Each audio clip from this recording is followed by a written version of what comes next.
Hello, and welcome to the fourth annual Shelf Shock Rewind Award, something I never thought I'd be saying in my lifetime. And it is amazing to be here hosting with the one and only Mr. Chris Higgins, bearded film guy. Welcome, and thank you for doing this, sir. Dude, thank you for having me do this, man. This is an honor. I've watched for 3 years, so it feels only right that I deserved to be on the fourth. I'm glad that's not the actual bar because a lot of people here hopefully would be in that same running. So I'm glad that you could be here for that. Glad that everybody's here watching live. Hopefully it is a big deal for everybody because it's a big deal for both of us. We've been working on this for quite some time. Literally, I'm going to still be working on some of this as we are live. I will be fully transparent about that fact. I am a little bit behind, but speaking of behind, I want to talk about somebody who's been behind the scenes for a lot of this, and I could not have done it without him. It is the person that started this with me, the one and only Mr. Stephen Billing. Stephen, thanks for coming on. Hey, oh man, guys, it's another year of physical media and another year for us to celebrate it. I'm excited. Ryan, I'm glad to hear that you're still working behind. Whenever I hear that Ryan's working on something while he's working on something, it just makes me happy. Well, I guess you're happy a lot because it happens a lot. I am. You love the torture he's going through right now. Torture, right? He loves it. He loves it, though. It does keep me going. It makes my heart keep pumping. But I'm glad that it's pumping because I get to be here with you. Glad I get to experience with all this. How'd you feel about 2025 as a whole for physical media? Because it was a weird, crazy year. Yeah, man. I've worked on my habits a lot. So I'm not like trying to pay attention to every little thing because it makes me crazy. But everything that I saw coming out, it just went in all different directions. And one of my favorites. I mean, I got some favorites up here on the shelf. One of my favorites is down here. Night of the Juggler, man. Oh, this Night of the Juggler. It's a good release. I love it. And so yeah, no, I love this stuff, and it's why we started it. And it was a crazy year, man. And more, as we know, this happens every year. So more to come, more crazy stuff to come. More crazy stuff to come. Genuinely, thank you for doing this with me, Steven. Thank you for being here, Chris. You guys are incredible, and cannot wait to see what everybody thinks because we got some wild stuff happening tonight. So glad you're here. Yeah, all right, man. Guys. Well, have a good time hosting tonight. I'll be watching, and let's do it. Come on. All right. Thanks, Steven. See you soon. And Chris, what about you? What are you excited for tonight? What are you hoping wins? What are you hoping the people voted for? It's been it's been a year, man. I feel like a lot of dreams came true this year. There was so much stuff that people have been clamoring for years, including myself as a collector, especially in horror more than ever. I think horror continues to present itself as not only dominating box office, but also kind of dominating physical media, whether it's 4K, masters coming out or 4K remasters coming out, or old exploitation stuff finally getting the light of day and coming out. There's so much of it. I'm hoping to kind of see I would love to see some of the kind of releases that were a big deal to us and the deep cuts get a little bit more attention. You know what I mean? Shine a light on some of those. Yeah. And, the labels have really been stepping it up. Bonus features and supplemental material, something that I, as well as you, try to champion on physical media. And I think 2025 really stepped up in a big way where labels are kind of forced to do more than ever before because of just demand. And everybody's crushing it, man, from packaging to supplemental material to the volume of extras. It's pretty incredible, man. Yeah, I agree. It's been an impressive year. I mean, we're getting box sets, we're getting director's box sets, we're getting a lot of incredible releases. I cannot wait for everybody to see these, which means, I mean, maybe we should just get into our first one. Let's bring this up on the stage because it's the first one. It'll look a little wonky. I'm gonna change it to full screen immediately. I promise it'll look better. But let's talk about our first category, which is best pre-code and silent film release from last year. Hello there, I'm Tony Meaches. And I'm John Matthews. And we are the co-hosts of Imprint Cast. And we are honored to present one of these categories for the Shelf Shock Rewind Awards. Once again, Ryan and Chris, thank you so much for adding us on. Yeah, really appreciate the opportunity to present this. silent film and pre-code cinema. So many film masterpieces from there. Directors like Georges Méliès, F.W. Murnau, even Alfred Hitchcock. Yeah, absolutely. Like some of the best and most innovative works came from that time. And it was a real boundary pushing time too, because some of the films from the era are really, quite ahead of their time and quite graphic. And obviously stuff that you wouldn't see later on once the code came into place. But yeah, this sort of golden period, it was sort of like a free movement of filmmakers, and some really great stuff came out of it. And it was a particularly great year to see some of the stuff get released on Blu-ray and 4K amazingly as well. Definitely. And we are honored to present the best pre-code and silent film release for 2025. And the nominees are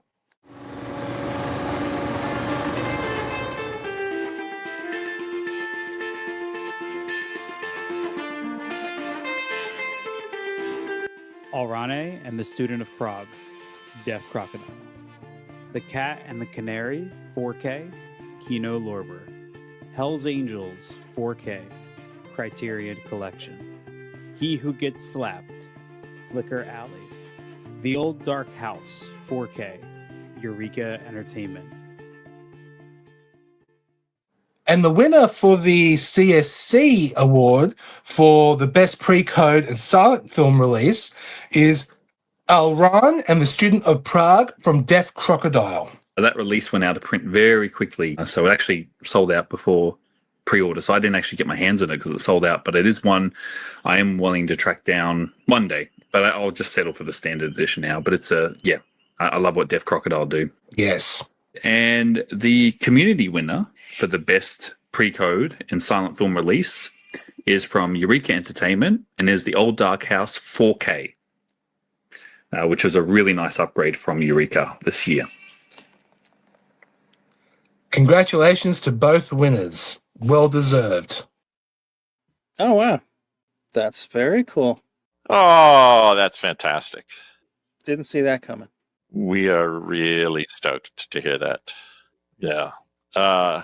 Especially because there's so many other amazing silent and pre-code releases out there. Huge thanks to everyone who worked on that. In particular, my good friend of many years, Stefan Dressler, and his entire team at the Munich Film Museum, who have preserved and restored the materials that we put out on the Alrane and Student of Prague release. It's the first of hopefully a number of releases of rare silent cinema with our partners at Munich.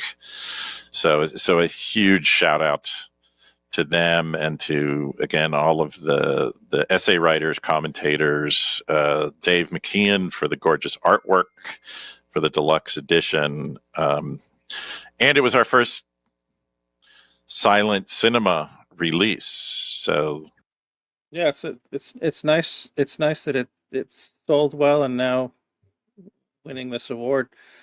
It's a good start for silent cinema from Deaf Crocodile. So that's incredible. All right, so that is our first category, pre-code silent film release. Incredible release from Deaf Crocodile. That Alrane and Student of Prague double feature you can still get in the standard. It's not gone forever. John said out of print, but you can still get it. Don't worry. That Eureka release also incredible. Deaf Crocodile, you been checking much of theirs out recently? Yeah, I mean, they were nice enough to last year hook me up with a whole bunch of animation stuff to check out, because I was on Reconnected talking about how I don't know shit about it. And they were like, we need to change that. I think it's literally what their email said. And it's been incredible ever since, because as somebody who I consider myself pretty willing to branch out, they really opened my eyes to unique and new experiences. And I mean, the bonus features, the packaging, all incredible, man. I mean, they're deserving of every bit of this. But the Old Dark House from Eureka is also incredible. So incredible 4K. Yeah, absolutely incredible, man. As a reminder, we are going to have a handful of giveaways tonight, so make sure you're here and ready to answer some quick trivia questions via the chat when those comes up. First one to answer correctly is going to be winning a handful of some awesome giveaways. We'll have to cover those soon. But I mean, let's just keep it running. I am pleased to bring back somebody who's now done this. Well, he'll tell you he's done it 4 times in a row, and he's very excited about that. Let's kick it over to one of my dearest friends, Mr. Jeremy Long.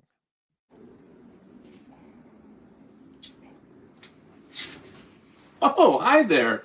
Sorry, you caught me doing a little light reading. Hi, all you physical media lovers. It's me again, Jeremy Long, frequent guest of The Disconnected.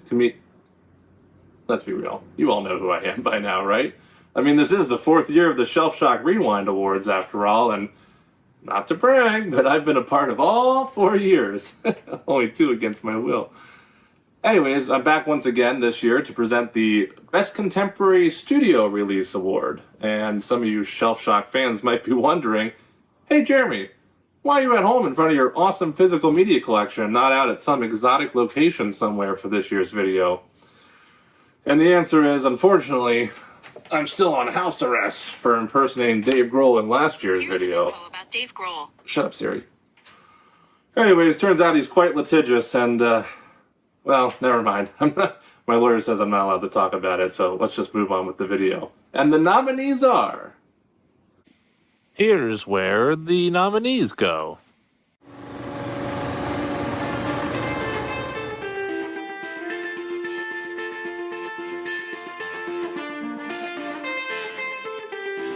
Bring Her Back, 4K, A24. Final Destination Bloodlines, 4K Steelbook, Warner Brothers. Sinners, 4K Steelbook, Warner Brothers. The Toxic Avenger, 4K Steelbook, Cineverse. Weapons, 4K Steelbook, Warner Brothers. Hey, welcome back, everybody. Here's a pop quiz for you. What does the winner of both the CSC and community vote and me all have in common? We're all sinners. Well, I'm contractually obligated to say the winner is the 4K Steelbook and not the tiny guitar. Anyways. Also, forgive me, Father. Silly Jeremy, I don't exist. Foo Fighters. That's a close one, because if he was real, let's face it, I'd be going straight to hell. Ex adu immortalis. Fuck. Back to you, Ryan and Chris. Oh, Jeremy. Studio stuff. Are you picking up much studio titles nowadays? I know a lot of people tend to steer clear of those. So I'm curious what you think about that. Yeah. I mean, I try to. I'm not a Steelbook guy, so I don't really pick those up. But Toxic Avenger I picked up. I mean, I thought I had to support a friend in having that, so that was a given. I mean, you're close to Jersey. That makes sense. Yeah. He is my superhero, by the way. Bring Her Back I picked up from A24. It's a good disc. Yep. Final Destination I picked up. We do have Sinners, but hot take, I'm just kind of mid on Sinners. Well, it's too bad Chris had to go for the night. Okay, there he is. No, Sinners is wonderful. We don't need to let him keep waxing poetic about how it's not wonderful. I'm just kidding. I know Chris respects it. Let's just keep this rolling. A couple of these videos tonight are going to be a little bit on the longer side, so I'm definitely going to keep us rolling because we got some people involved that I think you're going to be happy to see. We got a lot of individuals that they don't really get a lot of public voices, so we're gonna keep this running. Next up, keeping it going with the studio, we got the studio catalog release. So anything that didn't come out over the last couple of years, and they're reaching back into some of the vaults to put these out. And of course, before we go through this, I did want to highlight we have 2 winners in every category, and the reason is for everybody that's not familiar with this, we've got our creator selection committee. Now, this is a curated group of a little over 100 people that are filmmakers, people that work at labels, people that do audio commentary, special features producers, people that work on these discs, podcasters, YouTubers, all kinds of people in the industry. And they are the ones that nominated many of our titles. But also we wanted to give them a choice to pick their favorites. So you see a winner from them. You also see a winner from the community. That's why we have 2 on every category. If you ever have a question on that, let me know and I'll help you work that out. But let's go into that studio catalog release now and find out what they have to say for that. What's up, everybody? Garrett back here from Born to Be Rad and one half of the Anchor Bay Archives podcast. And I am honored to be here today to present the best studio catalog release of 2025. And the nominees are...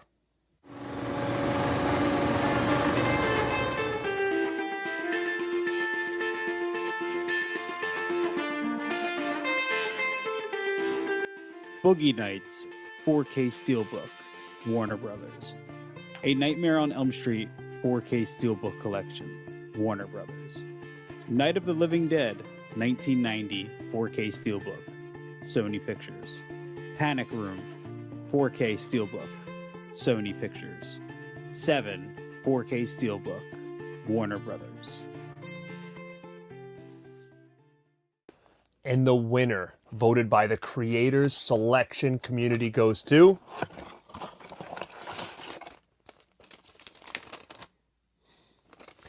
A Nightmare on Elm Street 4K box set by Warner Brothers. Here is the winner. This beauty here. Check this out. What a great release, guys. We've been wanting this for so long, and this year we finally got it. And the winner, voted by you, the community, is A Nightmare on Elm Street 4K box set from Warner Brothers. Boom.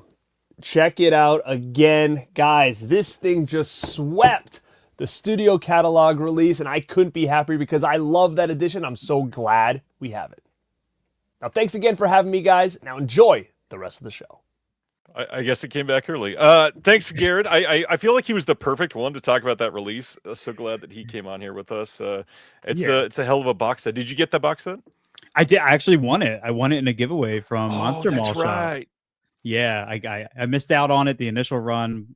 Thank God I won it, and I think it's more than deserving that we got that. I'm really shocked that Night of Living Dead 90 didn't take one of them because I thought that was equally as big a deal. But both are incredible. And I actually, the Nightmare on Elm Street set, I remember kind of like seeing unboxings and stuff. And I was like, oh, it looks cool, but like, I'm okay with the standard. And then when my giveaway came in, I just kind of took a second. I was like, I was wrong. I'm happy I have this now. And they look ridiculous. Like, yeah, insane.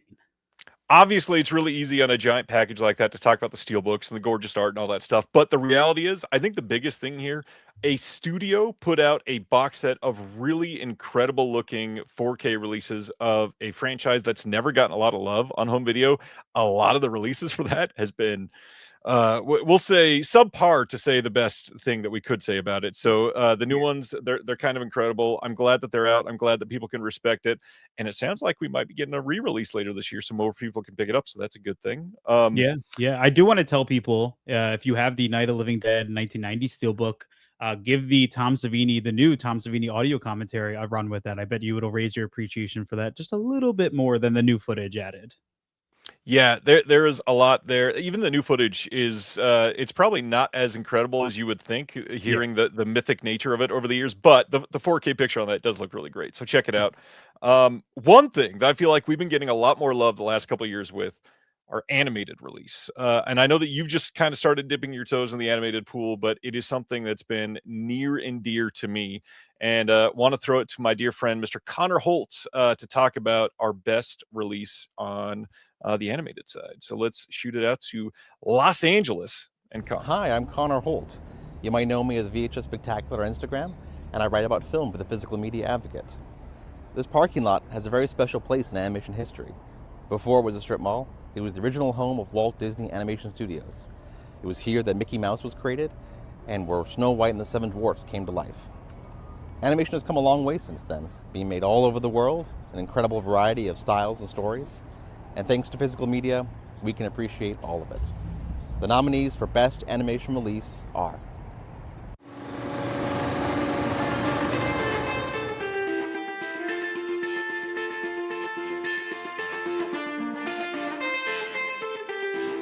Essential Polish Animation, Radiance Films. Flow, 4K, Criterion Collection. Gwen and the Book of Sand, 4K, Deaf Crocodile. I Married a Strange Person, Deaf Crocodile. Perfect Blue 4K, G Kids. Oh, look, a VHS copy of My Neighbor Totoro. Let's take a look inside. And the winner of Best Animation Release, as chosen by the Creators Selection Committee, is Perfect Blue 4K from G Kids. And the winner, as chosen by the community, is Flow 4K from Criterion. Congrats to both. Huge year for animation. I'm glad that Perfect Blue is getting into more people's hands. That movie is absolutely incredible. There's Connor in the chat. Long live animation. Hell yeah. Connor was the perfect person to do animation. Thanks for showing some history there. I thought that was a really cool place to do that. Yeah, that was awesome. I also think it was so cool that Criterion picked up Flow so quickly. So I'm happy that got me. Yeah, some big acquisitions from them coming up, like right after stuff is coming out from the Oscars and stuff. They got a couple coming out this year from those like Sentimental Values about to be coming out in just a few months. But one of the companies that has been making people very happy for animation is Deaf Crocodile, and it sounds like it might be a good time to do our first giveaway for the night. Why don't you tell them about that, Chris? Yeah. So a huge thank you to Deaf Crocodile. We're actually going to be giving away a $50 gift card for their site. And couldn't think of a better trivia question than to kind of wrap it around to some Deaf Crocodile history. So I hope you're up to date. Your question is, what title was Deaf Crocodile's first major restoration project? First one in the chat to type it out wins a $50 Deaf Crocodile gift certificate. It is not What's the Cat's Name, Travis. That was a good try, but you probably could have answered that before it went in. This is a title that, for anybody that was wondering, you might find an answer not on disc from them yet. Lots of answers coming in, stuff that they've done, but I've not seen the proper title yet. So we'll keep that going. Winners tonight as they choose the Ice Grizzle said Man from Singapore. The title would have been The Unknown Man from Shandigore, but that's still not the right answer. Good try there. If you are winning tonight, you are going to be somebody that is going to be sending me an email, and Matt over at What's the Idea Editing got it. Funny enough, they have not released this on disc because they don't have the rights to release it. They just helped with the restoration. Assault on Precinct 13 was their first major restoration project that they handled as Deaf Crocodile before they became a disc producer. So congratulations, Matt. Send me an email at shelfshockrewind@gmail.com. And I will get your email address over to Craig at Deaf Crocodile, and we'll figure out how to go from there. So appreciate that. Congratulations, Matt. And yeah, it was a trick question. Sorry, Craig. That is awesome. Let's see. I think it's probably time to go in to Best Martial Arts release following that. Martial arts, are you into many of the martial arts titles that are coming out recently? Yeah, I mean, I'm getting into them. There's so much coming out. I think you don't really have a choice to kind of dip your toes in. You know what I mean? Like, but it really started for me, honestly, when Severin did the Bruceploitation box set. Yeah, it's a fun box. Super fun box. At that point, the Shaw scope was already so far, like already so intimidating. Yeah. So I jumped into Bruceploitation. That really kind of opened up the door for me, and I've been dabbling in it more and more. So I'm excited to see who takes this one home. Well, anybody that is super into martial arts, or maybe just getting into martial arts, one of the people that I would suggest that you follow on social media and on YouTube to get into any of this is my dear friend, the Fanatical Dragon, and let's throw it over to him. Hey, thank you, Ryan and Chris. I'm Johnny, aka the Fanatical Dragon. You can find me right here on YouTube, posting reviews, unboxings, and interviews on East Asian Cinema. I am also 1/3 of the Mighty Avengers podcast, alongside Jason from Martial Arts Theatre 3000 and Sean from Food for Thought. And I'm extremely lucky to contribute to a whole bunch of Blu-ray releases. I've written for 88 Films, for Chameleon, and for Terrorvision, and produced video essays for Spectrum, and have a whole lot more in store for 2026. But today it's all about 2025, and it's my absolute pleasure to announce the category for Best Martial Arts Release from 2025. So back to you, Ryan and Chris, for the nominations.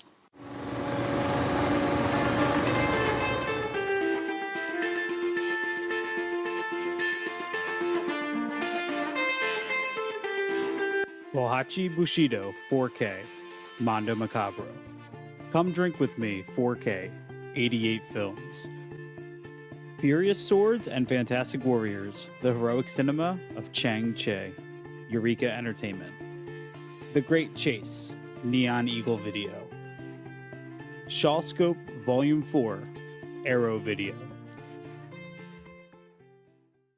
Hey, thank you again, Ryan and Chris. So without any further ado, it is time to announce the winner of the Best Martial Arts release of 2025. And it is, of course, it is Arrow for Shawscope Volume 4, who've managed to win not only the CSC Award, but also the Community Choice Award. So another clean slate for Arrow, as it was the last time I did one of these when they won for their Bruce Lee box set that's proudly sitting up there on my shelf behind me. But for 2025, it was Shawscope Volume 4, an incredible box set, really, really kind of great mix of horror and fantasy, with a little bit of wuxia thrown in as well. If you've not had a chance to pick it up, I absolutely recommend that you do.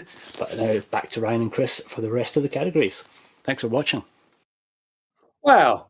Well, that's wonderful to hear, because technically speaking, it's not even really a martial arts set. It's kind of one of the things that we wanted to do, particularly when we picked the name Shawscope, which obviously is the name of the widescreen process, but we also wanted to ultimately in further box sets beyond the volumes 1 and 2 that we initially had kind of set up, we wanted to do justice to all the different genres that not all the genres necessarily, but as many of the genres as we could that Shaw Brothers would do. So I was particularly excited that volume 4 would be the horror, sci-fi, fantasy box set, and there's still some martial arts in there. There's still a fair amount of kind of wuxia crossover and a bit of kung fu as well. But no, it's the fact that the fans are kind of still, after all these years coming back for more, it's wonderful to see. So thank you very much to the Academy. James is amazing. I love what Arrow's done. The Shawscope box sets are kind of incredible, and that fourth one I know made a lot of people happy because it was like the genre box set that they put out that wasn't just fairly strict martial arts. So even somebody like you who's just getting into it would probably appreciate it more than many. Yeah, and honestly, I appreciate just how much Shaw stuff we're getting out in general. But from Imprint, from Vinegar Syndrome, this past year, especially for horror fans. Yeah. There's been so much, and they've actually been kind of some of my favorite discoveries over the last year or so. So incredible work there. Boutiques, though, other than martial arts, have been focusing on kind of the bread and butter of the boutique world, which is what they've been putting out through their releases for years, and that is horror. I know that horror is special to you, and I have not even given you a chance to talk about it. So why don't you talk about your podcast for a moment? If everybody's watching and they appreciate you, where could they find you? Thank you. So, very lucky to host an incredible podcast with my best friend, or I say incredible in my view. I see it as incredible. It is called Beyond the Blood. Steve from After Hours Video and we essentially break down genre films using their audio commentary as our discussion base. So we'll watch a movie, deep dive into it, dive into the audio commentaries, and kind of build a conversation that comes from what we see as a unique point of view for those who maybe aren't into commentaries or just getting into them. There's so much information in there that is absolutely phenomenal, and not watching them, you're missing out on a lot of just fantastic insight and analysis. And on our show, we use them to form a conversation. And we're very lucky to be part of Someone's Favorite Productions with Ryan and a bunch of other podcasts. And it's really been phenomenal journey. We just had on Dave Lee from Umbrella Entertainment to talk about the making of their upcoming Monsters and Curiosities box set. It's been a crazy journey, man, and I just can't thank you and everybody else enough who's been tuning in. You start these things and you don't really know what's going to happen, right? You're like, okay, let's go.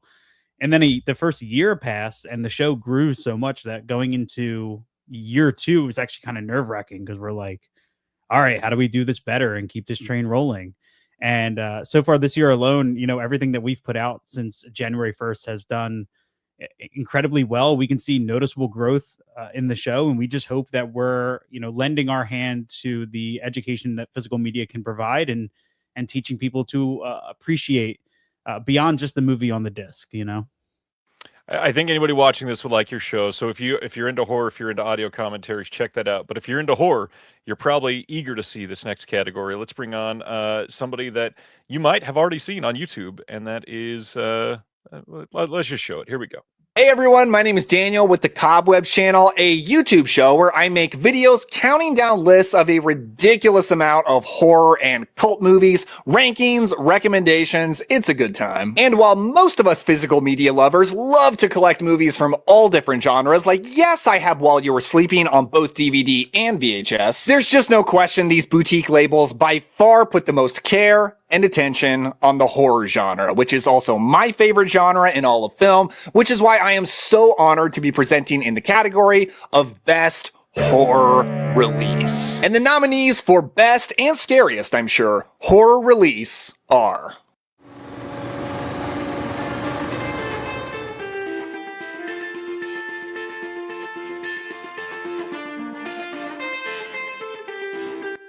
The Beyond 4K Grindhouse releasing. In the Mouth of Madness 4K Arrow Video. Let's Scare Jessica to Death 4K Vinegar Syndrome. A Nightmare on Elm Street 4K Steelbook Collection Warner Brothers. Possession 4K Second Sight Films.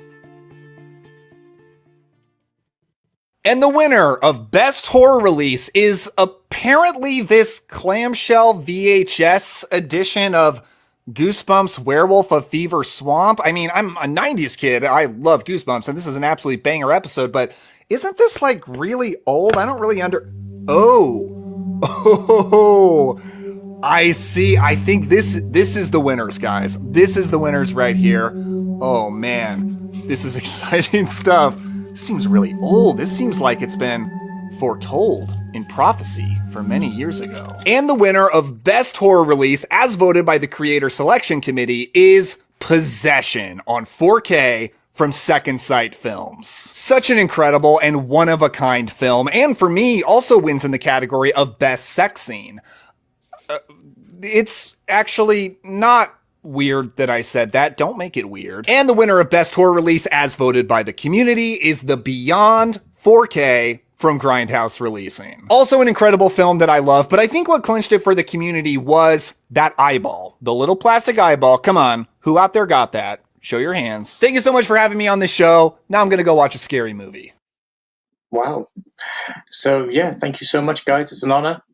It's a passion project for us all here at Second Sight Films. It's a film we've respected for many years, and it's just excellent that the film is being so well received by you guys and from the community at large. Wow, that's incredible. There's so much great stuff was released last year that it's pretty astounding. Wow, that's something. Yeah, thank you. Unbelievable. For those that don't know, Bob Murawski, who owns Grindhouse Releasing, is literally the editor for every Sam Raimi movie ever made. Like, what is happening? There's a Sam Raimi movie in theaters right now, and we just got the editor of every Sam Raimi movie to talk about the release of The Beyond. Like, just an incredible time on the show. Dude, can I just say, like, Daniel's energy is incredible, man. No wonder that guy just hit 100K on YouTube, man. Insane. Yeah, Daniel is pretty great. Glad that we finally got to see somebody from Second Sight talk about these releases. Yep. It's been a long time coming on the show. So glad that we got Philip Escott on here. He is doing just remarkable work. I know a lot of people in the chat love Second Sight, so it's incredible to see a face for the first time in a long time with them.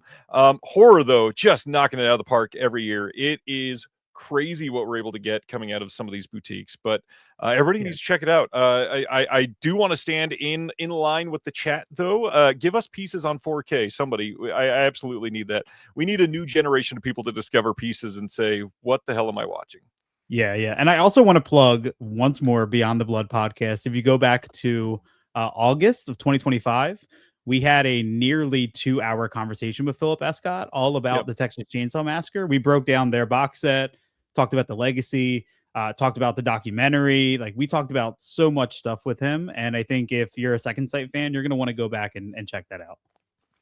What an incredible segue that was, and I don't even think you planned it. Let's talk about documentaries. I am a huge fan of documentaries, literally having launched a label myself this year. One of the first titles that we announced was a documentary, and I feel like a lot of labels have kind of steered clear away from them, and I get why, but also they're very important, and I really wish more people would focus on them. But having seen my dear friend in the chat who is about to announce this one, everybody give some love to Mr. KB Loves Movies, and let's throw it over to him and take a look at his incredible collection. I did not set out to find it. Discoveries never begin that way. They begin with boredom and an expensive movie that resists opening. Behind winter scarves and a manual written in 4 extinct languages, there it was, a glow. Not bright, not aggressive, just red. The kind of red that suggests importance, or danger, or a special edition you forgot you paid extra for. I turned the corner slowly. The red hue grows stronger, like a sunrise over discontinued formats. DVD, Blu-ray, 4K Ultra HD, all staring back at me, patient, slightly disappointed. This is not a collection. This is an archive. What's up, y'all? It's KB from KB Loves Movies. Join us every week for the conversation, but in the meanwhile, I'm here to present the best documentary release, and the nominees are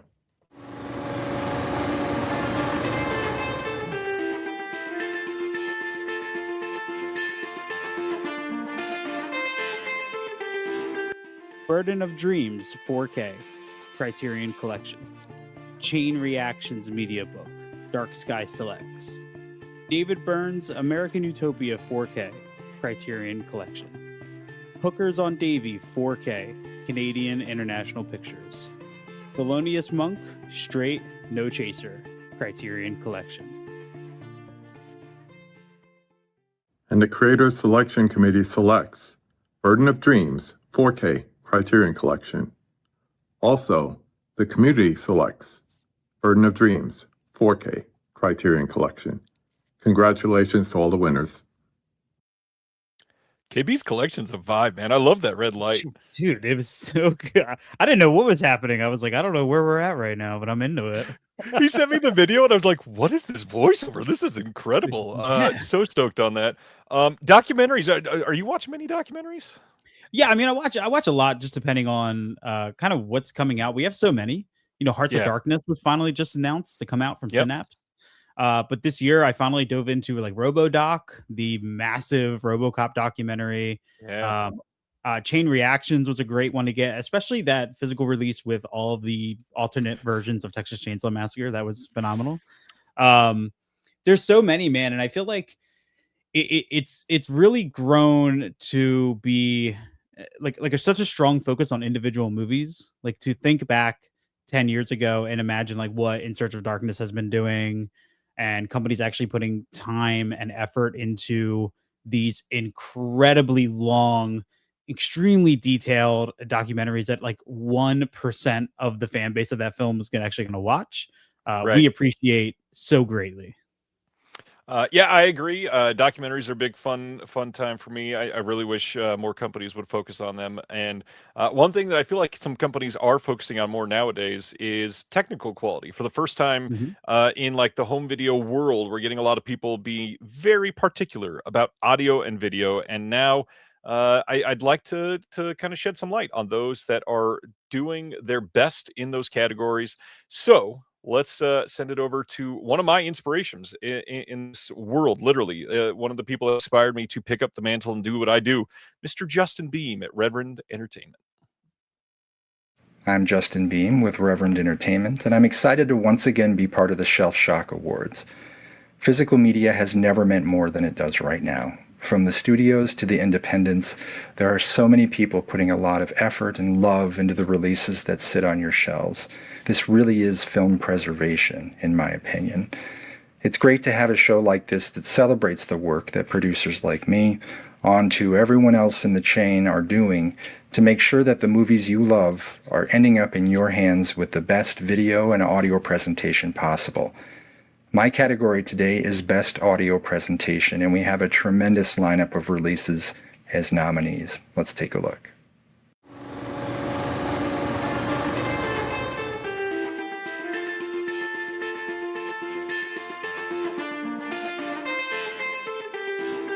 Master and Commander, The Far Side of the World 4K Steelbook. Disney, Mission Impossible, The Final Reckoning 4K Steelbook. Paramount Pictures. Sinners 4K Steelbook, Warner Brothers. Sorcerer 4K, Criterion Collection. Warfare 4K, A24. The winner for Best Audio Presentation in both the CSC and Community categories is the same, and deservedly so. One of my favorite releases of 2025, Sorcerer on 4K from Criterion. Criterion does it again. Congratulations to all involved. You know, before this year, I feel like Criterion had went some time before it was getting some attention from the Shelf Shock Rewind voters, but thankfully, I feel like people have come around over the last couple of years and got a lot more attention on Criterion. They have, and deservedly so. I definitely need people to put on the Warfare 4K though and experience that, because holy hell, is that immersive? Like, it is some of the best audio I've heard in literally a couple of years. The Warfare disc is pretty remarkable. But thankfully, a lot of these companies also doing a lot to pay attention on the video side, and I'm really glad that we're about to share this video because we got a story behind one of these releases, and the journey that the film got to come out is kind of impressive. You'll hear it's like a decade in the making almost. Let's go to the video. Hey everybody, I'm Nathaniel Thompson. I run the website Mondo Digital. It's mondo-digital.com. Around since 1998. You can hear me on a few hundred audio commentaries. I'm on numerous Shudder shows about horror movies, and I've written several books, most recently The Fright Fest Guide to Vampire Movies. But most importantly, I am so glad to be back as a presenter tonight. Tonight I will be presenting the award for Best Video Presentation. That is the release from the last year that made your eyeballs the happiest. So, without further ado, the nominees for Best Video Presentation are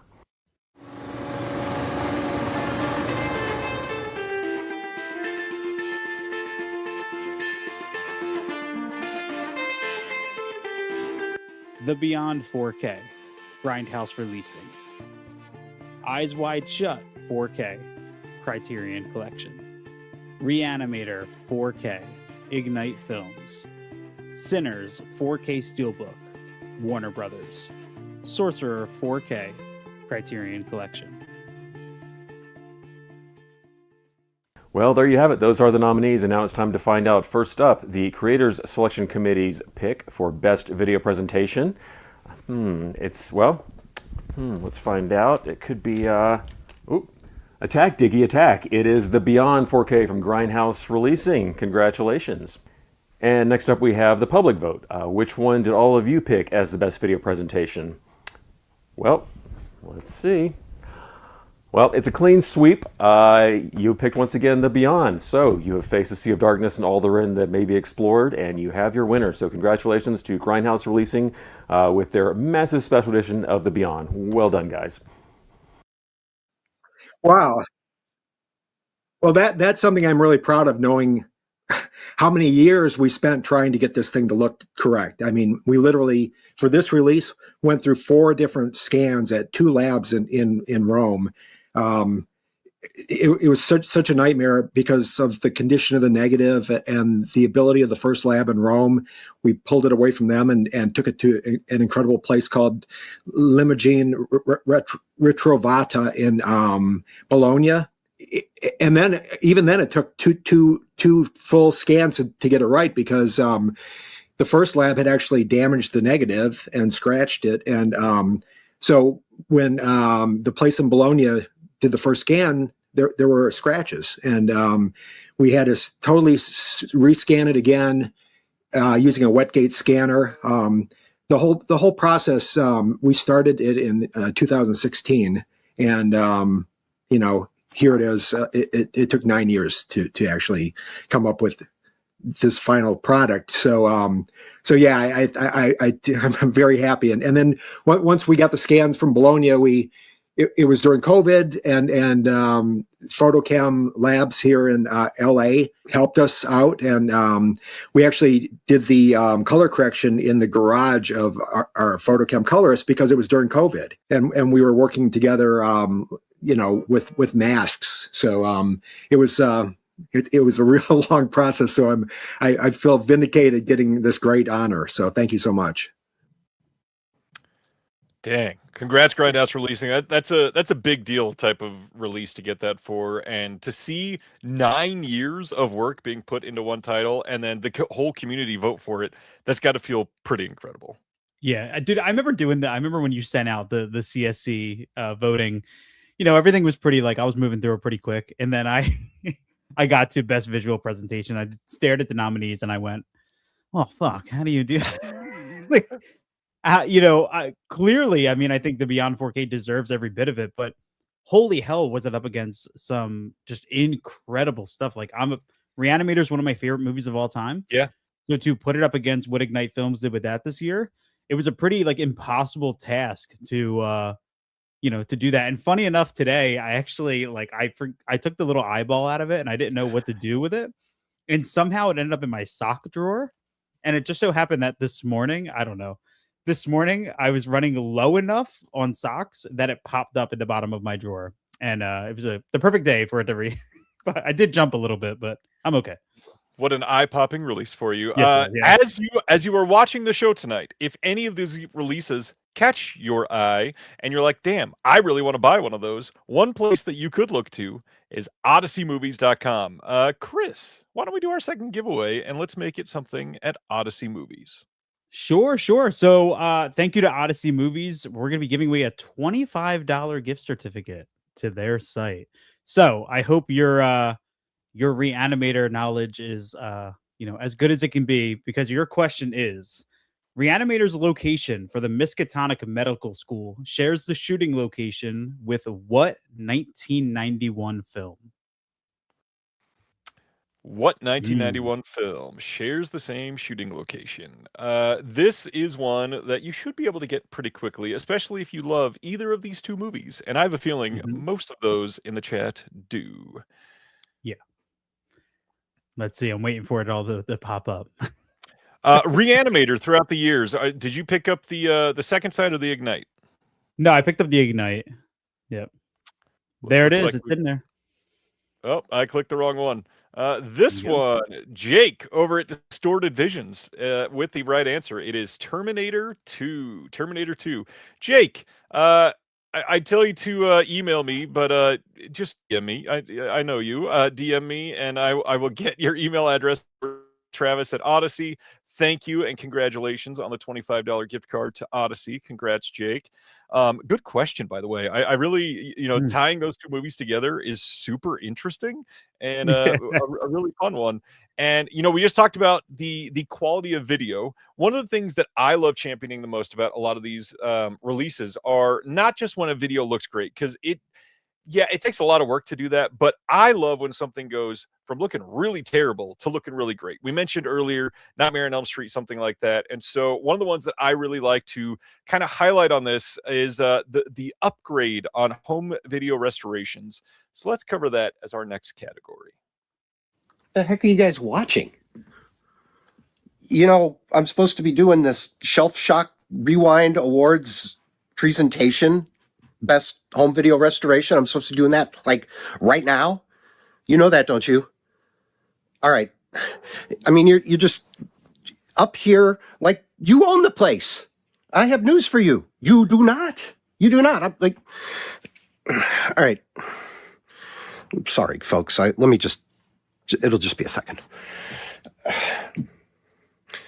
Look, it's really been one of the great pleasures of my life, nurturing you and watching you grow.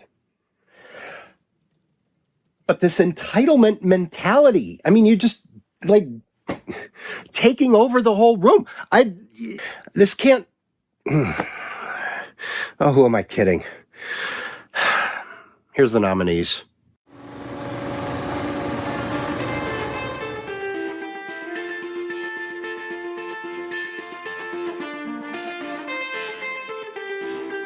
Behind the Green Door 4K, Mitchell Brothers Film Group from Melusine.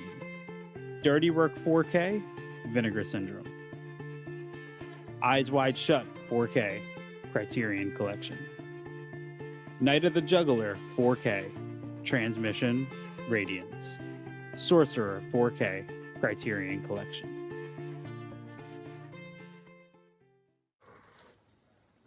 Seriously, We can't go on like this. I mean, this is out of control. This is too much. You know, this is too much. Really. Here's the award. Oh, thanks. The award.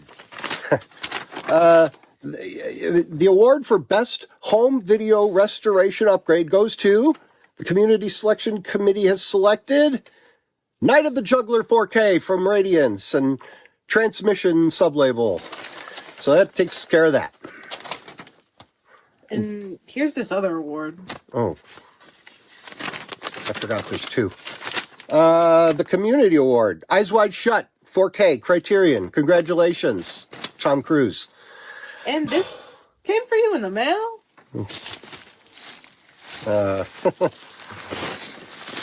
Oh, I'll put them right here. That's a good spot. I love Jim. The ideas are amazing on the people that are presenting these awards every year. Can I just say, 2 of the 5 for best home video restoration are the horniest movies imaginable, and I love seeing that. Between Eyes Wide Shut and Behind the Green Door.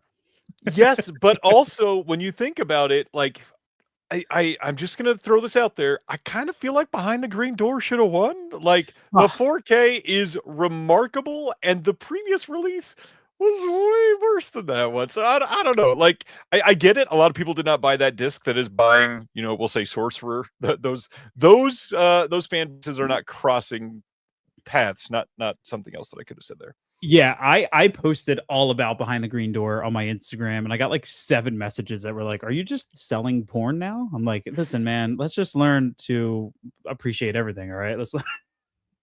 Do those people think you're selling everything that you're posting about online? I don't know. They're blocked. That was a good bit. I really like that. That was really funny. One thing that Behind the Green Door has a lot of great things going for it is packaging. I know that we always talk about this a lot, but as far as packaging, I am not the biggest proponent of many of the giant packages, but I know a lot of people are, and this is always an exciting one. But more exciting for me is we got a voice behind at least one of the packages that won this year. Let's shoot it over to Best Packaging. Hello there. I'm Jim Laskowski with the Directors Club podcast, member of the Chicago Film Critics Association, and creator of the Now Playing Network, and a variety of other fun things that you can find at jimlaskowski.net. So it's quite the honor to be presenting for this year's edition of Shelf Shock Rewind. Thanks to people like Ryan Verrill and everybody involved with just the physical media community, I am now an obsessive. I am now collecting to the point where there are concerns for my well-being from friends and coworkers and others that have concerns about my level of obsession when it comes to film. Maybe to a little bit of an obsessive degree. And I will say that my fiance is a little bit worried about my obsession with physical media at this point. But I did find her underground in a tunnel, smashing some egg cartons and screaming at the top of her lungs. Yeah, but movies allow us to escape all that, and in some cases confront it in a healthy manner. I'm just so grateful that there is this community of people out there. There's a whole lot of things to be grateful for, and one of those things happens to be physical media packaging design. So without further ado, let's do this. Yeah.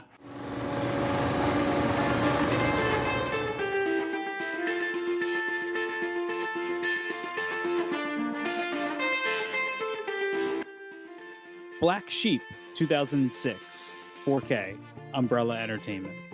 A Nightmare on Elm Street, 4K Steelbook Collection, Warner Brothers.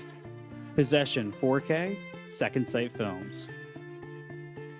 Teenage Mutant Ninja Turtles Trilogy, 4K, Arrow Video.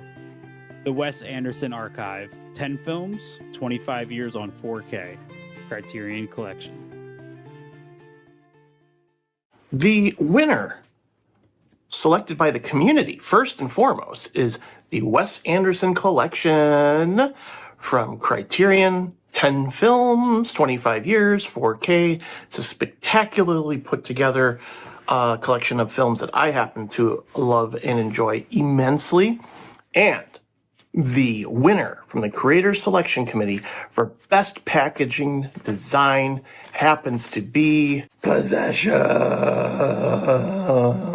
from Second Sight. Look at how beautiful it is. Thank you so much, and congratulations to Second Sight, who continuously puts out great work. I cannot say enough good things about them, and I certainly adore the film Possession. And then, of course, I came home and was at the bottom of the stairs clutching my copy of Possession. But everything's okay now. What just happened? What year is this? Wow, that's so nice. Thank you. Well, I did this alongside with Eric Skillman from the Criterion Collection, and then of course Wes Anderson. You know, it was his vision to have this 1970s inspired encyclopedia set that felt like you could get it at a yard sale, and so it was an honor to be able to work on it, and it felt like I had been training my whole life for this because I love that style of design. So it felt I felt really grateful to be able to be a part of it. So thank you. That's incredible. Thank you so much, guys. Yeah, the packaging was a labor of love. We actually found a French poster that was the size of a bus, so we had to get it photographed in different sections and then put that together again digitally. So yeah, that was a task in and of itself. Yeah, we actually sent the cleaned up version to Basha, the artist, as well, and we sent her the original poster that we'd found and bought. So yeah, she has the the biggest poster known to man has been sent to her. So yeah, to see it go down so well is makes it all worth it. I want to live a life where somebody sends me a poster of Possession the size of a bus, and that's just like a normal day for me. Yeah, I could probably wrap that on all four walls of this room, and I'd be fine with it. Wouldn't that be amazing? Oh my god! I do want to say that the Wes Anderson from Criterion Collection is the most Wes Anderson thing I think I've ever seen in my life. It fits perfectly. Agreed. Yeah, absolutely fits perfectly. Congrats to Beth. That was one I was so stoked that I was able to get her to be a part of this. Her choices on that release are just simply astonishing. It's something that I was impressed by the moment I heard that she was doing it, the moment I saw it. And if you go to Beth's website, without even the Wes Anderson aspect of it, you look at it and go, yeah, of course she should have designed the Wes Anderson box set. I will say, though, Black Sheep was robbed. I know I already said in the chat, but that box set is by far the best design of everything that we just saw in the categories. Black Sheep should have won. It was amazing. Not any other releases coming covered in wool, guys. Come on, let's go over that one. Yeah, the wool, blood-soaked wool presentation is because they did that before with Sasquatch Sunset, I think, as well. Right? They did, yes, they did. Yeah, it's it's so good, man. It's such a good idea. What is always exciting is when people come in and rag on steelbooks, because I'm not a huge steelbook fan like a lot of people, but I always love when we get the right person to present an award. And what makes more sense than somebody that is literally called Steelbook Obsessed? So let's send it over to Jake. Hey everybody, Jake here from Steelbook Obsessed, and it's an absolute privilege of mine to help announce what the best Steelbook is, both from the committee and from the community. I adore The Disconnected. This Shelf Shock Rewind is an amazing award ceremony. It's an honor just to be a part of it. There were 232 Steelbook releases in the US this year. I had 141 of them. There were so many great choices to choose from this year, but here are the nominees that made the final list.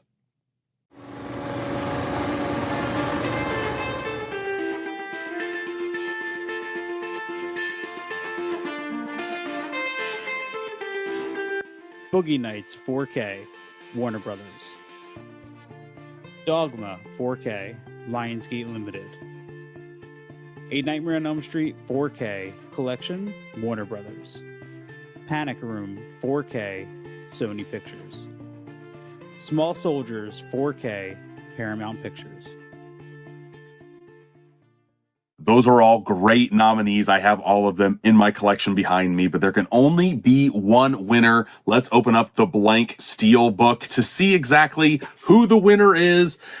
And will you have it? Will you look at that? Both the Creator Selection Committee and the community winner for Best Steelbook is this heavy honker for A Nightmare on Elm Street box set. This is a holy grail piece that is now a reality. Thanks to Warner Brothers, hopefully they continue to put out amazing physical media in 2026 and beyond. We'll see what happens with the whole Netflix of it all. But let's just revel in the positivity that is this amazing box set for an amazing horror franchise.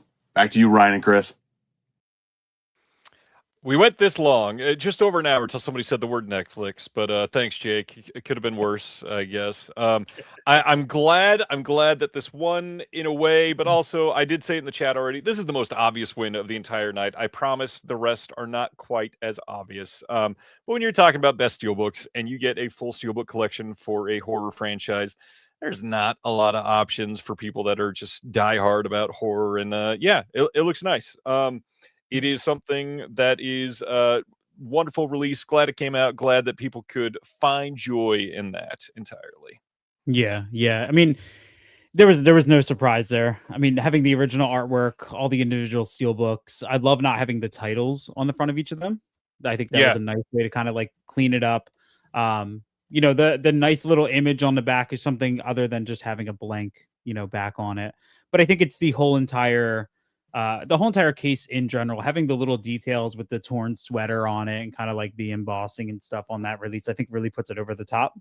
So I think it's well deserved, even though it was a kind of a give me. Yeah, it was kind of a gimme.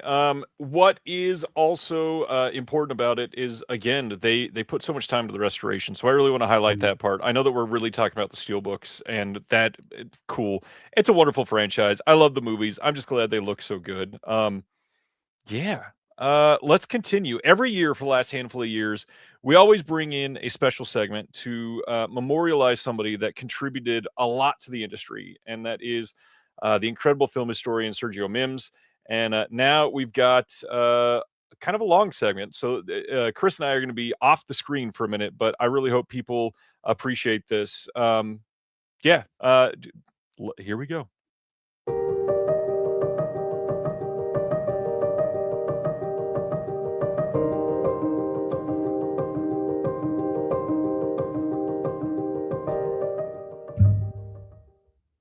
Sergio Mims was best known as a Chicago-based film critic and the co-founder of the annual Black Harvest Film Festival. But he also championed classical music, especially the works of Black composers. Sergio died in October 2022 at the age of 67 and left behind a legacy of encouragement, education, and passion. The past three recipients of the Sergio Mims Memorial Award were Kayla Janice, Sam Deegan, and Eugenio Ricolani. All three continue to work tirelessly to deliver high-quality analysis on film through various outlets. We have pushed to give an award in Sergio's name and will continue as long as these awards continue. For the 2025 Shelf Shock Rewind Awards, we would like to present the Sergio Mims Memorial Award for extraordinary contributions to film critique, context, and commentary to Alexandra Heller Nicholas. If you've picked up any number of releases from any boutique Blu-ray company in the last decade or so, there's a 100% chance you have seen the name Alexandra Heller Nicholas. She has become one of the most distinctive and prolific voices in contemporary film scholarship, particularly in the realms of horror, cult, and exploitation cinema. Her academic work bridges popular genre studies and serious theoretical inquiry and shows us that films that have been ignored or dismissed as marginal or trash are in fact rich sites of formal experimentation, political discourse, and cultural interest. Through her books on rape revenge cinema, found footage horror, witchcraft, and cult filmmakers, she has consistently modeled how close textual analysis, feminist theory, and historical contextualization can convey complex analysis in accessible and entertaining language. Beyond the page, Heller Nicholas has made an extraordinary contribution to film culture through her Blu-ray audio commentaries and video essays, which now number in the hundreds. Her commentaries combine production history, genre context, theoretical framing, and scene-specific analysis, all delivered with genuine enthusiasm. Physical media increasingly has become a vital archive of film history, and her work ensures that genre cinema is preserved as an object of study worthy of intellectual engagement. What distinguishes her contributions most is the generosity of her approach. She treats filmmakers, audiences, and the films themselves with seriousness and respect. Whether unpacking the politics of violence in exploitation cinema or illuminating the craft behind cult classics, Heller Nicholas embodies a model of public scholarship that is both academically rigorous and audience friendly. Her work reminds us that criticism can expand the canon and deepen our appreciation of films we thought we already knew. We would like to say thank you to Alexandra Heller Nicholas for her prolific list of accomplishments, her ability to champion and remain enthusiastic about every film, and her passion for physical media across a wide range of genres and mediums. We would like to share some words of appreciation from a few of her peers and collaborators to share with all of you today. Alex is literally one of the best academics. I know she's a recovering academic, as she would like to say, but her knowledge of cinema is inspiring, and how she is able to just memorize all this stuff about films is incredible. And I am generally in awe of the woman. She is an absolute force of nature, and yeah, I love her, and yeah, she deserves it. I think some people would classify Alex as a critic. A critic usually is meant to, you agree, you align with their taste. They can sway you from a movie to watch, not to watch. Alex has always kind of inspired people to watch movies, I think. Big difference that critics aren't able to do sometimes. She influences you and she challenges you to venture off on your own and dig deep into maybe something that she's in love with. Huge congratulations, Alex. It's such a cool award and has been so wonderful to work with you. You've been a huge inspiration to my work and so very supportive over many, many years now. And so I'm just thrilled that you're being recognized. Congratulations. If I was to try and list all of the reasons that I love and admire Alex, it could easily fill the pages of a book. Although, unlike Alex, who I suspect never actually takes a break to sleep, in the time it would take me to write that book, Alex would probably have written and published no less than 10 books, and mine would still be nowhere near as good. I first met Alex many years ago, prior to a screening of The House with Laughing Windows, a film that, oddly enough, we wound up recording an audio commentary for, which released last year. So to say that was a fortuitous meeting is something of an understatement, because I've had the good fortune to work with Alex on a number of projects over the years, going all the way back to our days together on community radio station 3RRR 102.7 on Plato's Cave. And in all the time I've known her, I have to say that her dedication to film culture is matched only by the truly intimidating output of her work that she's produced over the years. The book publications, the audio commentaries, the essays, the articles, conference papers, radio and podcast appearances. But beyond the sheer volume of her work or the passion that she brings to each project, the rigorous level of research, the depth of her film knowledge, one of the things that I admire the most is her absolute dedication to making those insights and contributions accessible, without pretension, without academic stuffiness. It's never about gatekeeping for Alex, but about conveying the deep love that she has for the medium to that audience in whatever form that might be, whether it's high art or low art. It's always about the particular film, first and foremost, and about opening cinema up to new insights and new audiences. There's always a selflessness in her approach, which I think is as rare as it is enviable. And I think that's evident too in the way that she lifts up those around her, the way that she uses her platform, and especially in her producing work, to elevate voices that may not always be the most obvious candidates, but are the ones that best serve the particular project by bringing new or alternative perspectives to a film.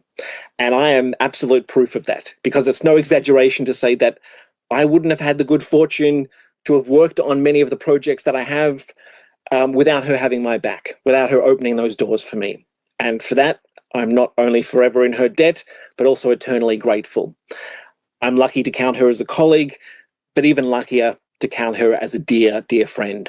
So, Alex, congrats on this latest recognition. It is thoroughly well earned, and I can't wait to blind buy all of those forthcoming purchases that have your name on them. Viva la cinema, and long live physical media. Alexandra, holy cannoli, what a gold standard of a writer, a commentator, a personality, and a person. I adore Alexandra Helen Nichols. This woman, this creative, this writer, is somebody who everything she touches is instantly rich, fascinating, intelligent. All of her work has this absolutely intoxicating combination of keen observation, knowledge, and just overall just really a great sense of intelligence that is, that you learn a lot from. And she never talks down to the reader. She never talks down to the listener. She is basically does that thing that all of my heroes do, which is like, she basically is like kind of extending an arm being like, come here, check this out. And I adore that about her. On top of her just always phenomenal work, she is the gold standard of a person in the film community.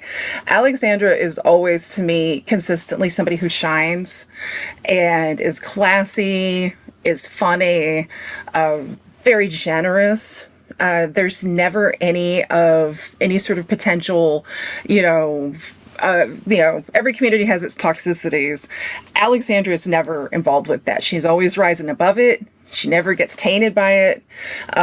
She's always just 100% generous and nice and kind and funny. She can have like a savage wit about her, but her heart is golden. Like, I absolutely adore her. And it would be hard pressed to think of somebody more deserving than this award than Alexandra. She is absolutely what all of us in this community should aspire to be the level of. She's absolutely phenomenal, and absolutely congratulations to this just juggernaut of a creator, and all of the kudos and love. Well, there we have it. I really hope that people take this as a moment to not only look up Alexandra Heller Nicholas's work, but also Sergio Mims's work, and all those people that are just out there constantly praising her work. And it's a lot to praise, because I cannot name anybody more prolific in home video than Alexandra, because I swear every week on my show I mention her name a number of times, and that is awesome. But holy hell, Alexandra, take a break sometimes. Yeah, I mean, this is, people like her are the reason why I think people like you get into this like we do. People like, myself and Steve with the podcast. She's come up probably at some point in every single episode we've done in some capacity. Like, that's the level of influence. And I can't encourage people enough to, if you haven't seen her work or heard her voice, seek it out and find it. I'm sure it's on your shelves somewhere. Not only somewhere, and many of the releases. I do want to say Alexandra is approachable, and I think that's one of the most important thing on so many of these releases. Chris and I have both been championing the idea of physical media being education, and I really hope people embrace that for years to come. On that note, let's get back to some of our other pieces. We were just talking about packaging and steelbook, and of course, what goes hand in hand with that, but great artwork. So let's cover the best artwork of the year. Hello, my name is Will Dodson. I'm a writer and a media studies professor, and I am delighted to be presenting the award for Best Artwork. The nominees are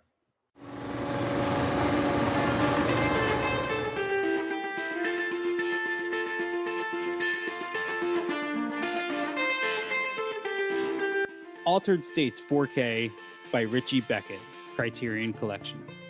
The Deadly Spawn 4K by Wes Benscoter, Synapse Films. Freaked 4K by Thomas Nicolette, Umbrella Entertainment.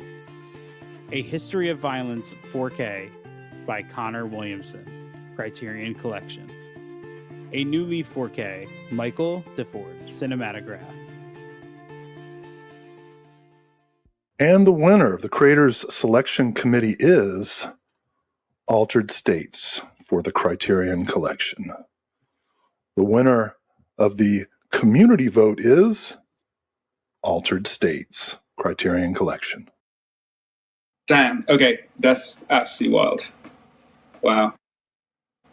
That's crazy, man. I'm so. Firstly, like I live kind of outside of that world in many ways with like physical media stuff.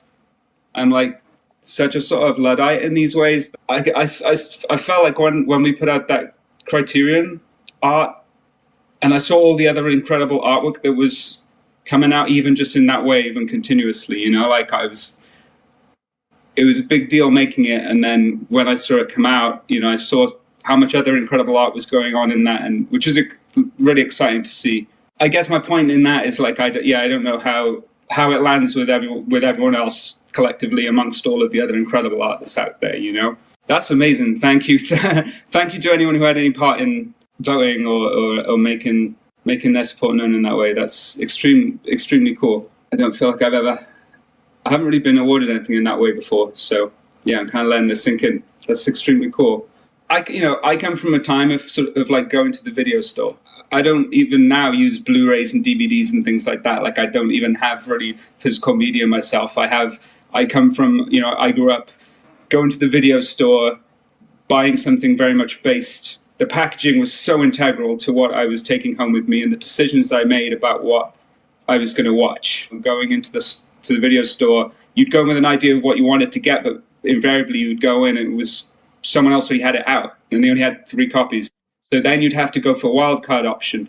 And that would very often be based on what the artwork was. And I also feel that in that era, the artwork often was not entirely representational of exactly what the film was even. You know, it was always a kind of a step away from it. I always think of it like the idea of what the art would be if you were telling your friend about the film. You know, this is what this film is. So if it comes to me to then make art to represent a film, whether it's a poster or whether it's packaging like this, I want it to look like what you'd tell your mate the film was, you know? Not just a picture of even depicting a specific moment necessarily from it, but maybe something just a bit more of a fantastical take on it, you know?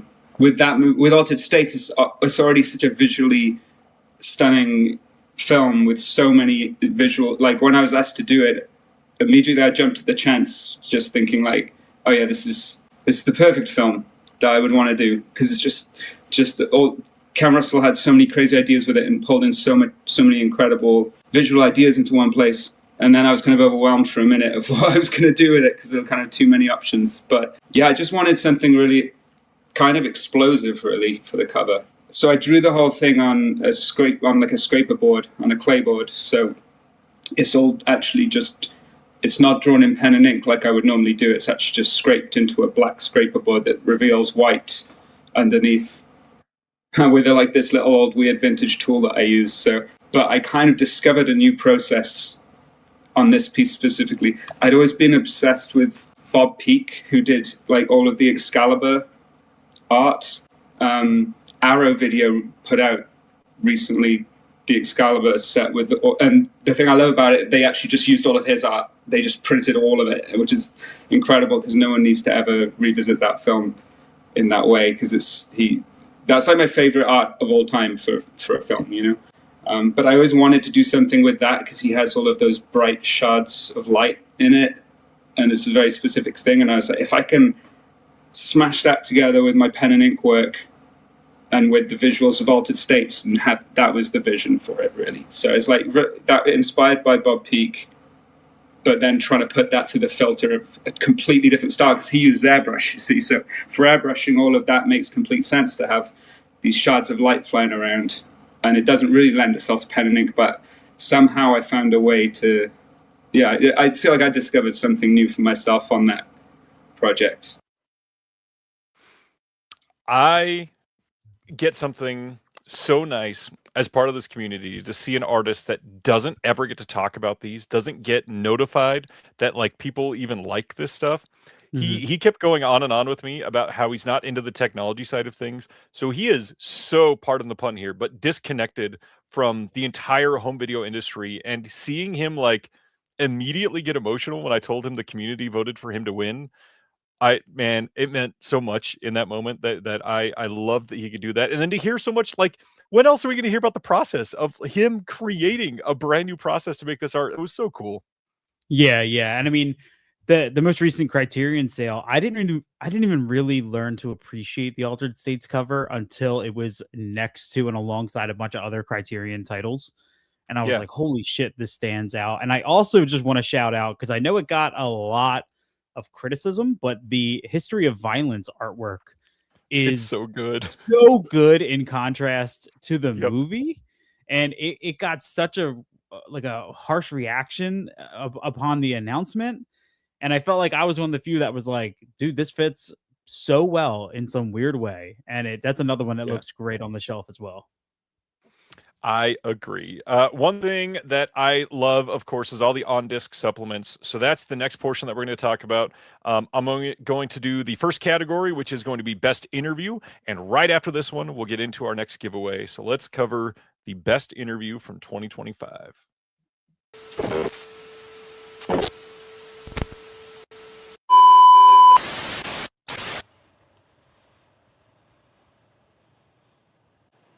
Oh, okay. Thanks for sitting down with us today. Welcome to the 2026 Shelf Shock Rewind Awards. Now, for the record, can I have you state your name? Sure. I'm Dustin Putman. And what would you say you're best known for in the creative space? Well, I've been a film critic for literally decades. Lord help me. I'm the author of the book The Fright File, 150 films to see before Halloween. Well, I've been fortunate enough to appear as a guest on several different film-related podcasts and YouTube shows these last few years. And coming up, I contributed an essay to New Wave Video's upcoming Blu-ray release of Noriko's Dinner Table. Wow. Yeah. I did not ask you all that. Oh. Can you tell me the category you're presenting? Yeah, sure thing. I'll be presenting the award for Best New Interview, and the nominees are... It won't be this one.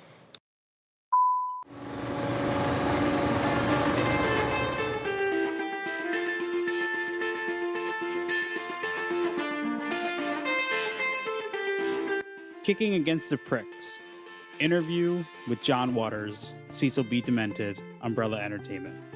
Interview with Mikey Madison, a Nora 4K Criterion Collection. Conversation between Reiner and actor Patton Oswalt, This is Spinal Tap 4K Criterion Collection.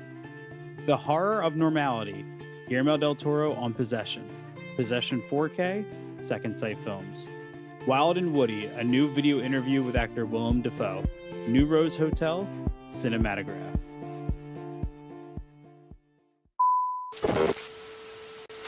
What an amazing lineup. Can you tell us the winners? Sure can.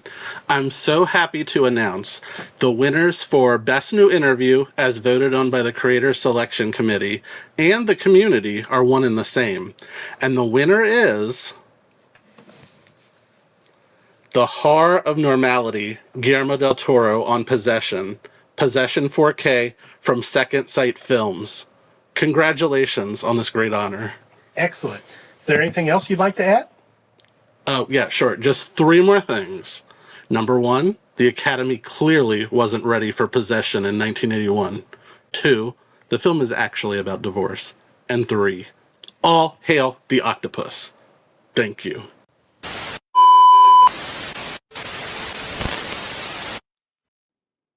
No, amazing. Guillermo's an absolute legend, and he was kind enough to take us for tea and scones in London when he was doing a location recce for Frankenstein. And yeah, he heard that we were putting out Possession, and he was like, please put me on the disc. I need to talk about this film. I love it. And he was true to his word. Any story about Guillermo del Toro treating somebody to good tea and scones is like, we gotta have that in here. I love that Philip shared that. It instant envy. for me. Like the moment he said it, I was like, God, how man, I want that. I want... Yeah, could you imagine tea and scones with Guillermo del Toro talking about possession? Isn't that like a perfect Sunday? I don't know if I could eat. Like I don't know if I could drink and eat. I'd have to just I would forget and I'd just be staring Yeah. into his eyes, listening intently. Story of my life. I am so glad to see that Guillermo del Toro got some recognition as a big champion of physical media. I think it's an important part of having him on there. But you know what? Another perfect Sunday is winning some physical media. I am giving away a stack of my own releases, things that I can part with for mine. And so for this next one, I'm not sharing the titles. Just send me an email at shelfshockrewind@gmail.com if you can answer this question first that Chris is about to read out. All right, this is for y'all horny folks out there. What year did the Mitchell brothers open their famous O'Farrell Theater? This is another one that should be pretty obvious. Yeah. When I learned this information when I was diving into the box, and I was like, "Of course it is." Yep. Chris was close on that one, but our winner is already Robert Francis. It is 1969. Robert, you have won. Of course, it's 1969. Of course. Robert, send me an email, shelfshockrewind@gmail.com, and I will send you a stack of my own physical media, all for you to love and appreciate, and I can give it a good home. Just nice. I mean, we got to say that, right? Like, there it is.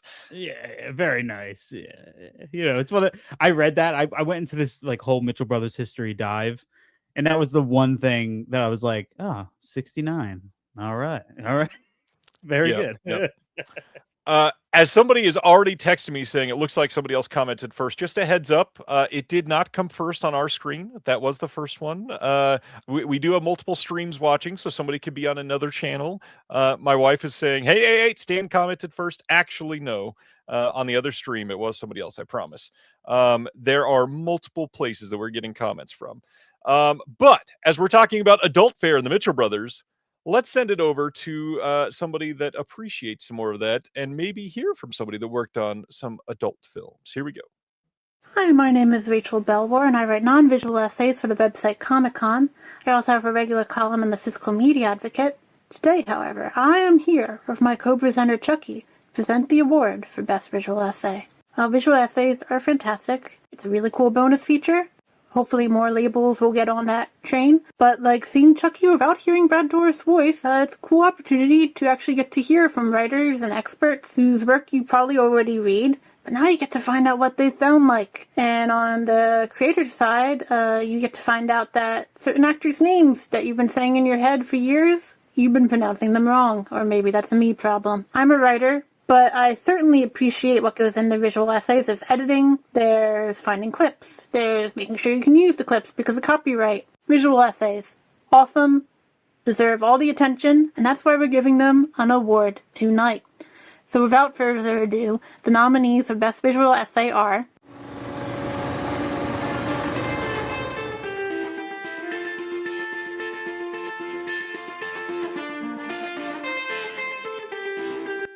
Chiaro Scuro, The Double Life of Antonio D'Agostino by Ian Higby, Eva Mann, Mondo Macabro. Sailor Suits and Sound by Philip Jeffries, School in the Crosshairs, Cult Epics. From Lethal Weapons to Nice Guys by Lee Singer, The Nice Guys 4K, Second Sight Films. Technological Oblivion and Transcendence by Suzanne Boland. Rubber's Lover, New Wave Video. Ugly People Doing Ugly Things, Wes Craven and the Fireworks Woman Saga. Joseph, Madry, The Fireworks Woman, Quality X, Melusine. And the winner of this year's Best Visual Essay goes to... Thank you, Chucky. We actually have two winners this year. From the Creator Selection Committee, we have From Lethal Weapons to Nice Guys by Lee Singer. And that appeared on Second Sight's Blu-ray release of The Nice Guys. Congratulations. And from the community side, we have Ugly People Doing Ugly Things. Wes Craven and the Fireworks Woman Saga by Joseph Madry. And that appeared on Melusine's release of The Fireworks Woman. Congratulations to you both. Oh, wow. What an honor. That's very lovely to hear. Wow. Okay. Oof. Okay. So I've been working with Second Sight for good last few years, and they're a great, boutique distribution company here. I think they do absolutely beautiful box sets and special editions. And so it's been a real thrill to kind of pitch video essays or visual essays to go, along there. They have usually a great roster of extras that they put onto their features.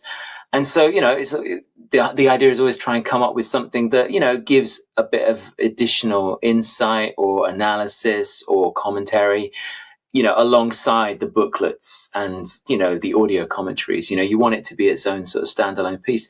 So, I've been really fortunate. I've done maybe 4 or 5 films with them so far. I'm working on another one right now, and they give you a lot of freedom.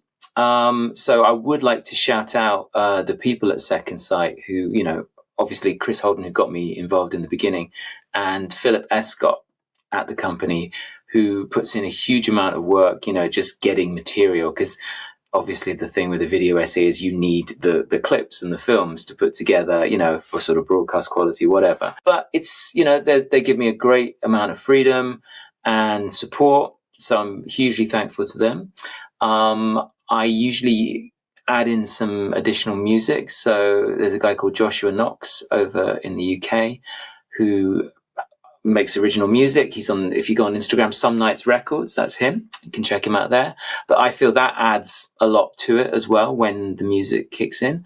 But yeah, I mean, it's a really, I make video essays and I've been doing that for about 10 years or so. I'm a film journalist in the UK, but I write still. But video work has become, an increasing part of what I do. And I just find, I'm a big advocate for the form. I think it allows you to talk about films in a different way. The very fact that you're seeing stuff rather than trying to describe what you're seeing in a written medium. And I look at it as filmmaking. It's I always say with a small f, because you're using other people's beautifully produced, shots, scored, beautifully acted, beautifully written. But if you're doing it well, I think there's an element of filmmaking, a script and your own music and, how you cut stuff together, tempo, rhythm, etc. Obviously what you want to say about something. And for me, it's sort of reinvigorated my whole kind of journalistic practice. And The Nice Guys is a favorite of mine. Lee is an incredible talent, and his video essays always deliver. And I know he went all out on the Nice Guys. It took him a while. He was really slogging away at that. And yeah, it's great to see him rewarded for the hard work he put into that. Wow.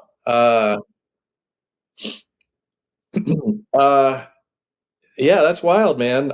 Who would have ever thought that I would get an award for talking about Wes Craven's lost porn movie? That's a unique distinction. I think how all this came about was I got a call from my friend Elijah Drenner, who works for Vinegar Syndrome. He had read the book that I wrote, The Soul of Wes Craven, which is a critical biography, and it has a whole chapter on the fireworks woman.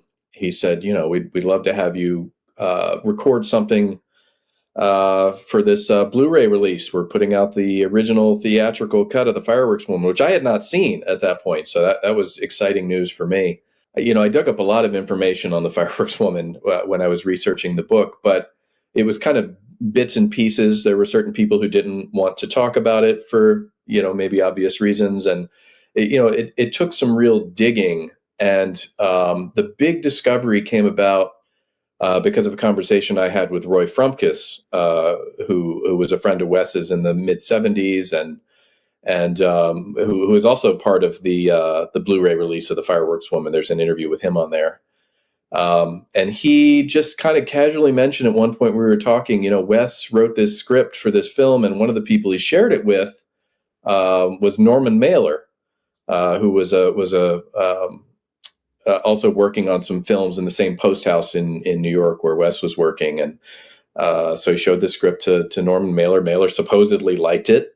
That was just sort of a fun anecdote. But being the nerd that I am, I have this habit of going down rabbit holes. So I just said, I wonder where Mailer's literary papers are, and I wondered if there's any chance that he held on to this script and that this script might be floating around in Norman Mailer's papers. So, I went to the finding aid for the Harry Ransom Center in Austin, Texas, and sure enough, there it was, the Fireworks Man script by Wes Craven and Roger Murphy. So, I thought there was a real opportunity when Elijah came to me and said, we're putting out the theatrical cut for the first time. This is a cut of the film that, unless you saw The Fireworks Woman in the theater in 1975, you weren't going to have seen this cut. I'd seen the VHS cut. The VHS cut's all over the internet. But it's shorter, and some of the more controversial and interesting moments of the film were not in it.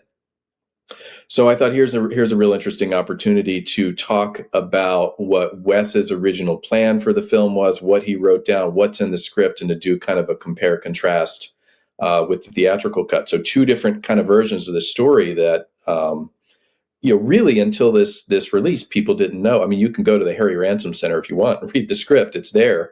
But I figure most people probably aren't going to do that. So I thought it was exciting to talk about Wes's story in its purest form, and that's really what the guys at Vinegar Syndrome and Melusine, that's what they put out. I'm grateful that this version of the film exists. I'm grateful to be a part of it, and I appreciate that you're drawing attention to it and that it's been so well received. This man wrote what is the best way to say this? Like an exhaustive history of Wes Craven. And we got him as part of the show to talk about his long lost adult movie. And that's just beautiful to me. Like the fact that he started this with a sentiment of like, haha, what are you doing awarding me for that? But we get this really wonderful story about like film history surrounding Norman Mailer and Wes Craven. And that is, a part of many of our shelves now. That's just amazing. Yeah. I mean, that book is incredible, but I adore visual essays because to me, beyond studio releases and making of documentaries, that's the gateway for people. I think that's the easiest starting point for a lot of people because there's the visual component. And then from there, getting into like interviews and audio commentaries are kind of the next step. But I feel like that's kind of where my deeper foray began. It was like, oh, I'm really into documentaries, really into the making of stuff, started discovering visual essays, and then that kind of opened the door for like, I think I can sit down in a couch or on my couch and listen to an hour and a half interview. And then that turned into, let me watch the movie 4 times with 3 different commentary tracks. And now it's led to me where I am now, an absolute sociopath. So yes, all of us that love physical media are sociopaths. One way that you could join us and be a sociopath is by enjoying the written essays that get a lot of work put into them. Some of them it will just blow your mind. There were ones that were not nominated this year that are some of the best things that I've read in years that came out in 2025. And I really hope people are cracking open their limited editions, actually reading the books cover to cover. Check them out. If you love a movie, you will love it even more after reading up on the context behind it. And shout out to a dear friend and previous co-host of this very award show to tell us who won for best newly written essay. Oh, hello. Good evening. My name is Celeste de la Cabra. You may know me from this very channel, or even previous iterations of this very award show. You may also know me from my YouTube channel, appropriately entitled Celeste de la Cabra. You may also know me from my essays that I've produced for discs from Deaf Crocodile and New Wave Video. You may also know me from my segment 15 Minutes with You on the Punk Vacation podcast, reviewing classic and contemporary erotic cinema. You may also know me from my general propensity to piss off Zack Snyder perverts, Republicans, fascists, and centrists on the internet, such as my wont. I'm here with the distinct honor to present the award for Best New Written Essay. You know, As a bit of a written essayist myself, I know a thing or two about the written word. I have explored its power and its seduction intimately and thoroughly. I have and will always advocate for the written essayist to not be marginalized to the limited edition only. The writing that my fellow critics and historians create is valuable, and I'm happy to be a part of celebrating them. With that all being said, the nominees for Best New Written Essay are as follows.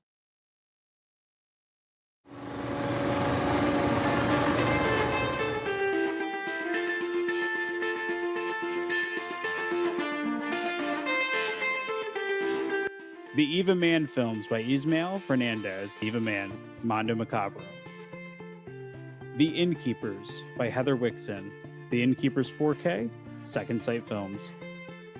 On Possession by Elena Lazic, Possession 4K, Second Sight Films. Twisted Issues by Heather Drain, Twisted Issues, Saturn's Core Audio and Video. The Sadness by Michelle Kisner, The Sadness 4K, Arrow Video.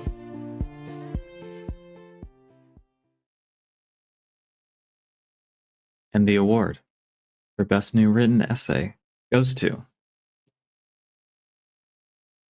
On Possession by Elena Lazic from, appropriately, the Second Sight Limited Deluxe Edition of Possession. My second favorite film of all time and my favorite release of the year. I'm very happy to have presented this. Congratulations, Elena. Thank you for all your wonderful work. And shout out Isabella Gianni. Brilliant. Yeah. Elena is a force of nature, and when it comes to horror and art house horror, she is one of the best to do it. So very well deserved. I want to shout out women who are brilliant. Lots of women nominated in this category. Lots of women nominated for visual essay or I think it was a visual essay, but commentaries we're about to see in just a moment. Women are truly incredible in this field and do not get enough attention. And for that note, I did want to point out that as we honored Alexandra Heller-Nicholas earlier, I didn't know this, but she was watching live as we were sharing that video with the world, and she was emailing me. I invited her to come on, but she said she was too emotional after this and said that she truly loved the support and just want to say thank you to everybody that has given her love in the chat because it meant a lot to her. So that means a lot to me, the fact that people are watching this and care. So thank you, Alexandra. Yeah, thank you. And I really need people to crack open their books when they get these releases. I feel like that's the last thing people go to, and read them cover to cover and pay attention to who's writing them. Read them twice, 3 times if you have to fully understand and take in the information. But please open them up and appreciate them, because some of the best work you will ever read on a film are hiding in that thing you're afraid to open. So some of the other places that you'll find a lot of stuff at audio commentaries. I know you and I are somebody that will sit here, listen to an audio commentary and take a bunch of notes, but I love to see the right people get commendation for the amount of work that they're putting into these. So let's cover the best audio commentary of the year. Hey, physical media lovers, this is Steven from Beyond the Blood podcast, where we discuss our favorite horror films and dissect the audio commentaries behind them. Last year was a massive win for physical media. We had a number of boutique labels that delivered incredible 4K restorations, stacked special features, and thoughtful audio commentaries that reminded us why we collect.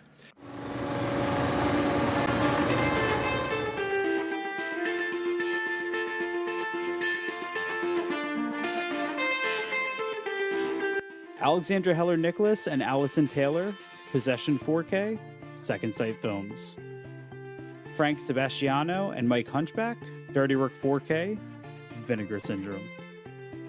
Arna Venema and Mike Leader, Inflatable Sex Doll of the Wastelands, Deaf Crocodile. Sam Deegan, Altered States 4K, Criterion Collection. Willow Caitlin McClay and Caden Mark Gardner, Eva Man, Mondo Macabro.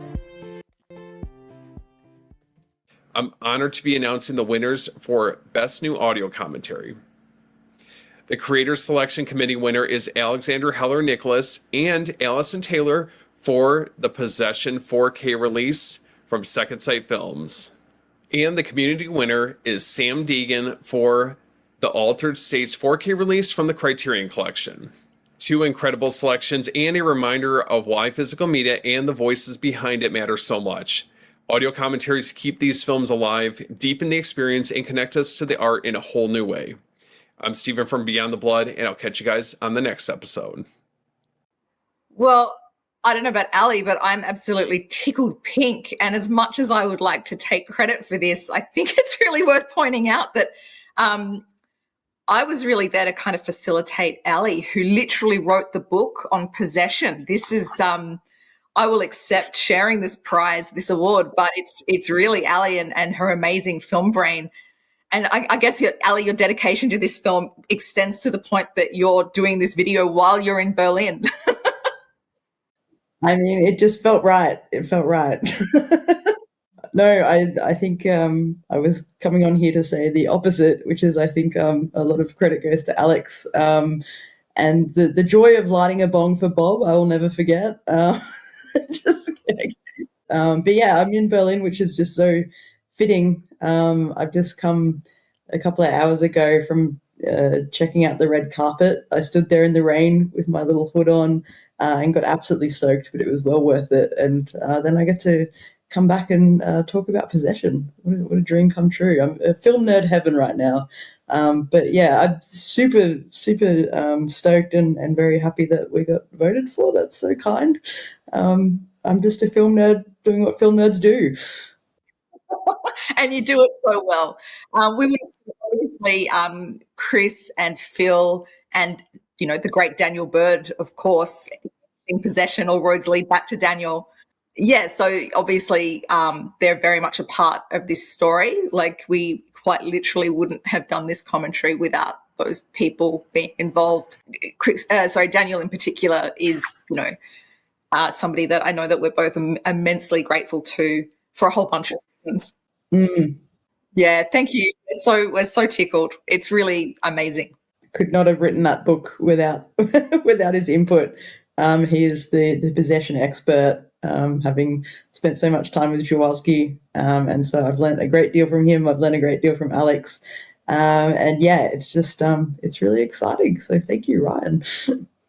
Oh, excellent. Yeah, they are two actual powerhouses of knowledge, and they deserve all the acclaim, the absolute legend. Alex in particular is, an absolute legend. And yeah, the more she wins, the better the community is, because yeah, she deserves all the awards.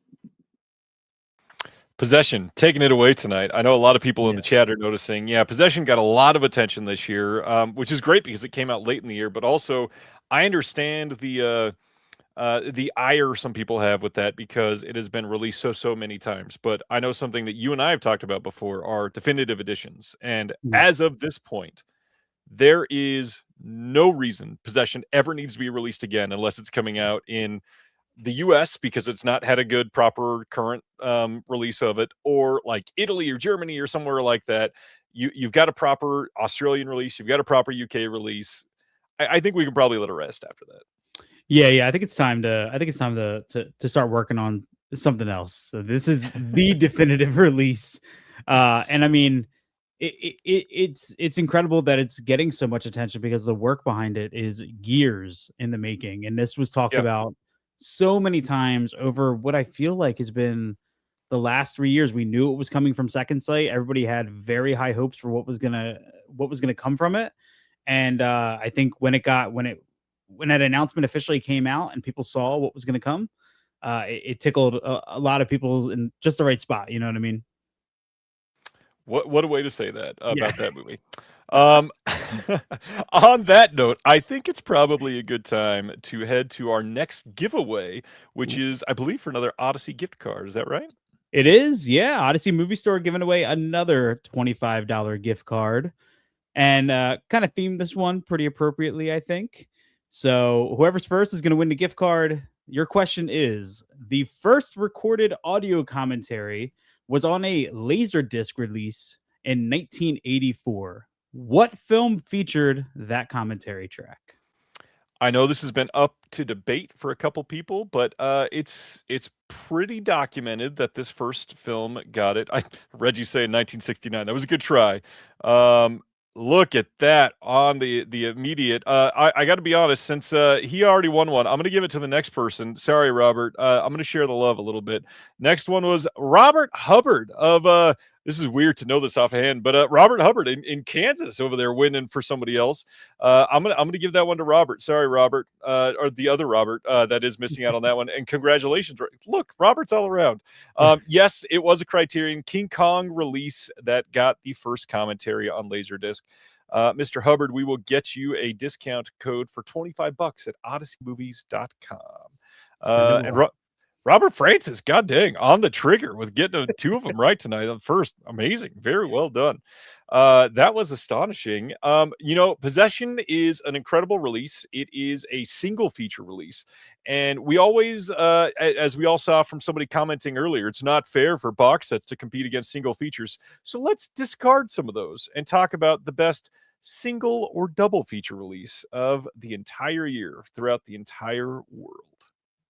Hey everybody, it's Ryan, co-host of the New World Pictures podcast, a podcast dedicated to New World Pictures from the era of Roger Corman until the 1990s when they were doing TV shows and a TV movie starring Ricky Schroeder directed by Fright Night's Tom Holland. It's a real thing, look it up. Anyway, I'm here to discuss the best single or doubles of 2025, and I am so excited because I'm a huge tennis fan. I watch Wimbledon every single year, and what? This isn't for the ESPYs? Well, how was I supposed to know? Ryan's got his hands in literally everything these days. How am I? Well, this was ridiculous then. Okay, so that was... Okay, so the nominees for the best single or double feature release are...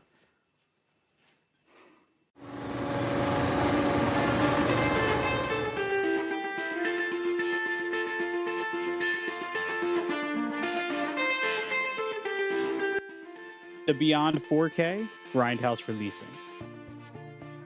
Eyes Wide Shut 4K, Criterion Collection. Freaked 4K, Umbrella Entertainment. A New Leaf 4K, Cinematograph. Possession 4K, Second Sight Films. And the Creators Selection Committee winner is Possession 4K from Second Sight. And the community winner is The Beyond 4K from Grindhouse Releasing. Congratulations to all. I can't think of a better and more deserving winner, so well done, everyone. Even to David Fair, who despite being ranked number 3, never won a Grand Slam singles title. But let's just go and enjoy some movies. Wow. Last year was an incredible year for physical media as well, so that is a true honor. And we've been huge fans of the film for many, many years now, and to see it this well embraced is really heartwarming. So thank you all, guys. Wow, that's great. It feels like a single release, but really there's 3 different versions of the movie on the disc, which kind of makes it kind of a triple feature if you want to look at it like that. But that's great too. Thank you. I feel a little called out in that one from Ryan, but I'll accept it, I guess. You know what, though, dude? Phil Escott has spent so much time accepting awards. His dog left the room. You know, his dog was like, "I'm done. I'm going to another room." Yep. Yeah, that was crazy. Phil has accepted so many awards tonight. Bob's accepted his fair share. Absolutely ridiculous set of titles to win tonight. The comedy bit of Ryan holding up Freaked just in the bottom, I thought that was perfect. Super great slate of releases, and the hard part, literally all of those I could have seen winning and it would have been like, yeah, that makes sense. None of those are egregious and shouldn't be a part of it. Yeah. I import a lot. Are you somebody that imports a whole lot? Yeah. I mean, region free Blu-ray player is the best purchase I've ever made in my life. I actually think probably at this point most of my boutique collection is imported. So I would say That's a good question. I wonder what my ratio is. Got to be pretty high. I don't even think you know how many movies you own. I don't even know how you're going to figure that out. At least 14. I don't even think something you don't like even know that. what's behind you right now, man. I don't even know what's behind you right now. The crazy thing is anybody can name a title and usually it's within arm's reach somehow. And don't bother looking at the rest of the room because it is intimidating. And your collection is rooms. Rooms. No, it is not. Don't you lie to the country like that. All right. Speaking of countries, let's head over to Germany to find out what the best Region B release of 2025 was. Warning signs of satanic behavior. And Vincent Price. As wild, grisly nightmares haunted his sleep. Some things you're about to see and hear might be too graphic. In the name of Satan. Talk to your children about not talking to strangers, and do it today. Greetings, collectors, creatures, and beautiful physical media demons. Welcome back to the Shell Shock Rewind Awards, the only award show where the real winners live on our shelves forever. This next category celebrates the dark magic of Region B. Yeah, imports, restorations, limited editions, the releases we hunted, waited for, and paid too much shipping for. Yeah, but we did it anyway. Because we have no self-control. And now, the moment we all have waited for. The nominees for Best Region B Release are...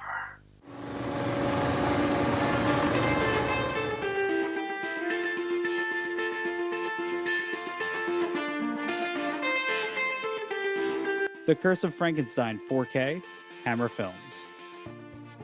The Florida Project 4K, Second Sight Films. Freaked 4K, Umbrella Entertainment. The Nice Guys 4K, Second Sight Films. Possession 4K, Second Sight Films. Radical Japan Cinema and State 9 Films by Nagisa Oshima, Radiance Films. Takashi Ishii, Four Tales of Nami, Third Window Films. When Evil Lurks 4K, Second Sight Films. Welcome back, my shelf-dwelling disciples. The votes have been counted, the rituals completed, and the winners are ready to rise from their coffins. As always, we have two winners. One chosen by the community, and one chosen by our creator selection committee. The CSC, who have excellent taste and possibly sleep in coffins. The winner for Best Region B Release, as chosen by the Creator Selection Committee, is The Curse of Frankenstein 4K Hammer Films. An absolute resurrection. Beautiful 4K restoration, rich colors, glorious gothic horror, and Peter Cushing has never looked so respectfully undead. And now, the winner chosen by the community. Oh no. Oh, come on guys. It's happening again. The Curse of Frankenstein 4K Hammer Films. A double victory, I would guess. The CSC voted for it. The community voted for it. Even the spirits in my media room voted for it. They are very into Hammer films. And they like their stuff. So congratulations to Hammer Films for bringing The Curse of Frankenstein back to life in stunning 4K. A release so good, it united collectors, critics, and possibly the underworld. And some spirits. Hail physical media, and remember, collect responsibly, or don't. I'm not your priest. I don't give a damn. And now, folks, it's time to say goodnight. We sincerely appreciate your patronage and hope we've succeeded in bringing you an enjoyable evening of entertainment. Please drive home carefully and come back again soon. Good night.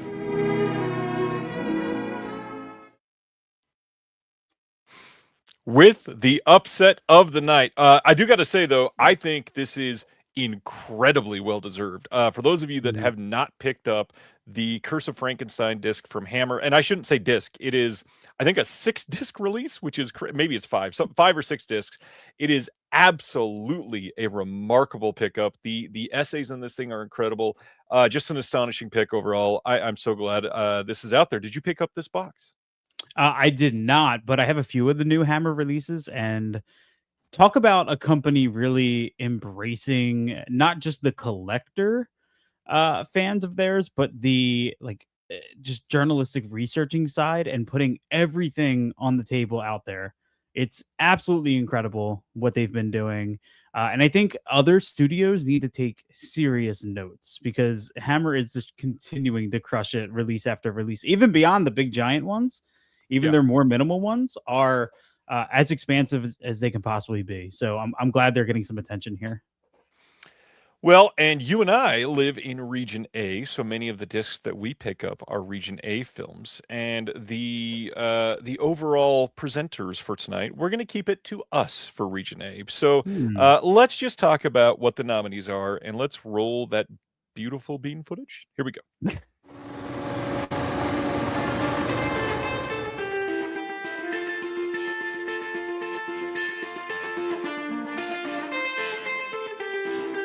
A New Leaf 4K Cinematograph. Dirty Work 4K Vinegar Syndrome. Eyes Wide Shut 4K Criterion Collection. Sorcerer 4K Criterion Collection. The Beyond 4K Grindhouse Releasing. Anura 4K Criterion Collection. Let's Scare Jessica to Death 4K Vinegar Syndrome. The Teenage Mutant Ninja Turtles 4K Trilogy, Arrow Video.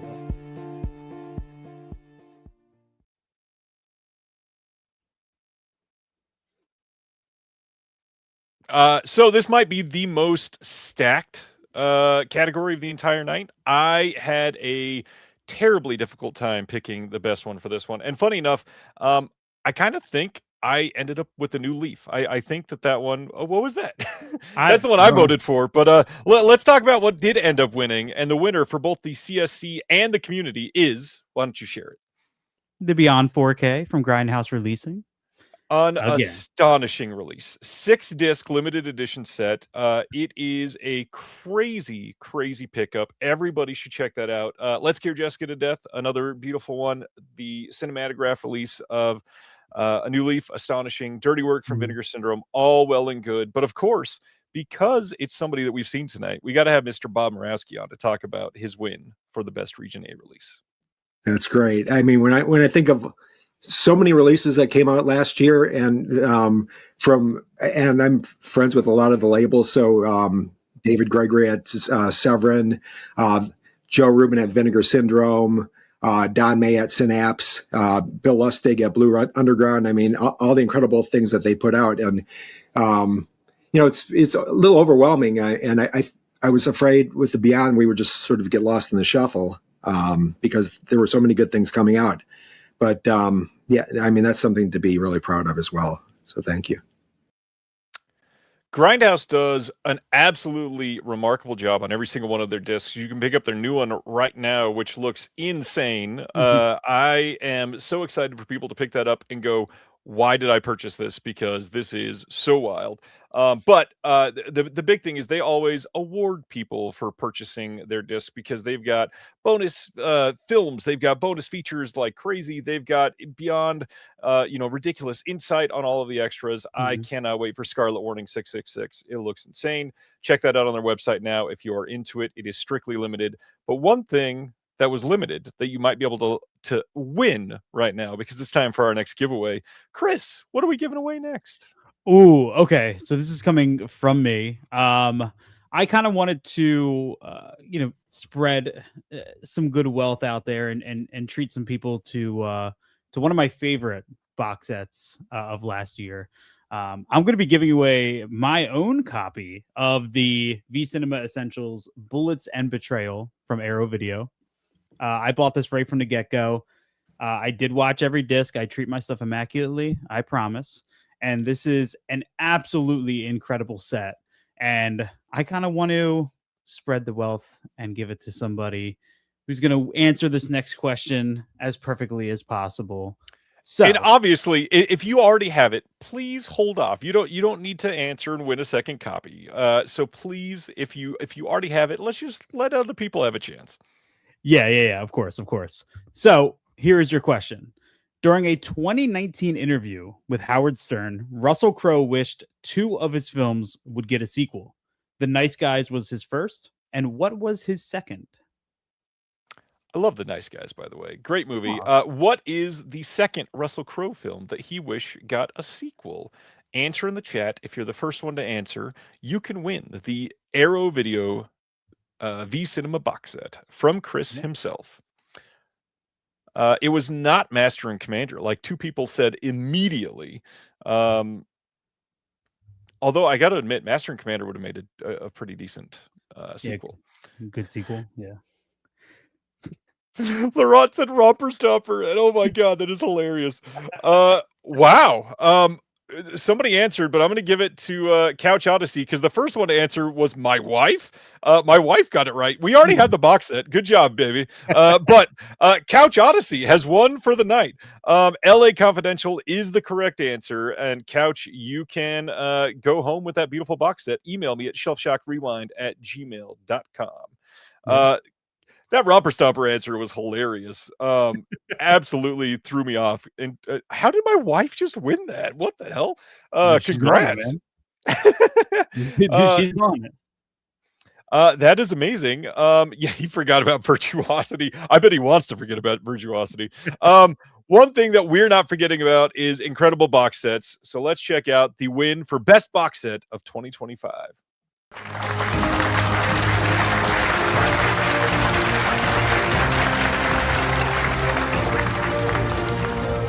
I'm Jordan from the Movie Den, where I cover horror, physical media, and getting those special editions that make us say, I never need to buy another version of this film again.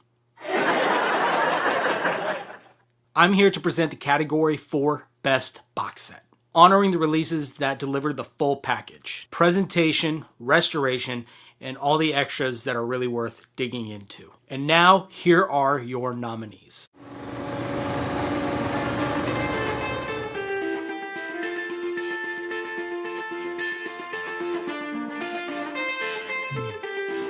Michael Haneke Collection, Umbrella Entertainment. A Nightmare on Elm Street 4K Steelbook Collection, Warner Brothers. Shawscope Volume 4, Arrow Video. The Teenage Mutant Ninja Turtles 4K Trilogy, Arrow Video. The Wes Anderson Archive, 10 films, 25 years 4K, Criterion Collection.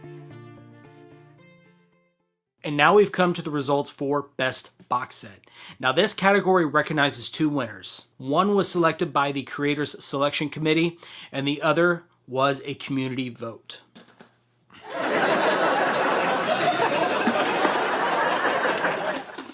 And the winners are the Michael Haneke Collection from Umbrella Entertainment. And the community winner, we've got a Nightmare on Elm Street Steelbook Collection from Warner Brothers. 2 outstanding releases and 2 excellent reasons to upgrade your shelving. Those horror fans, they'll just vote for anything to win. I knew that they would get Nightmare on Elm Street, sadly. There's a couple others that I felt like could have done very well in this category that I can't put my thumb on the scale or anything, but I feel like we could have done a little bit better than Nightmare on Elm Street this time. Yeah, but the Umbrella Collection getting some love is a very, very, very nice kind of mix in there. It's truly incredible. We got Zach in the chat saying it's a huge upset. Not only that, I think it really shows the attention to detail from our CSC, our Creator Selection Committee, that they are paying attention to these releases in a special way, because that Haneke box set is special. It is one that if you want to have I'll say it, a not great night, but enjoy the cinema that you're watching. If you want to feel a major downer, you should pick up that Haneke box set. And if you don't pick that one up, you should check out the Curzon release in the UK, if that might be cheaper. Yep. That's actually what I have.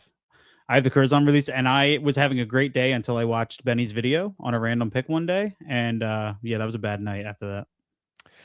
Yeah, I can see why. That makes perfect sense. Bit of a downer. So let's go into the actual label recognition now. So one thing that is really interesting about labels is there are so many different types of labels.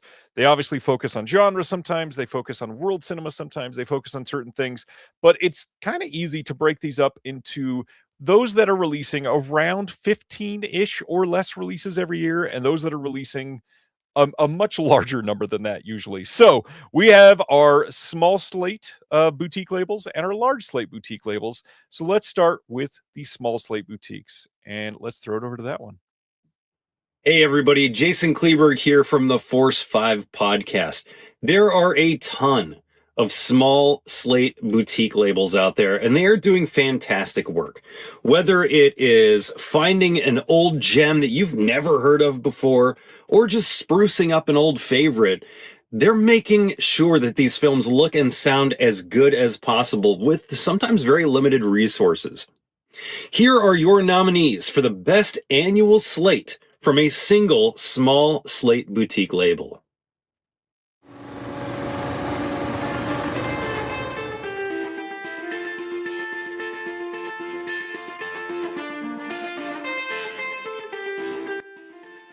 Deaf Crocodile,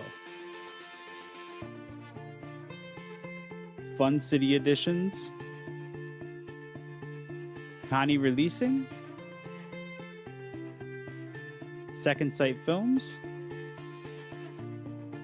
Terror Vision.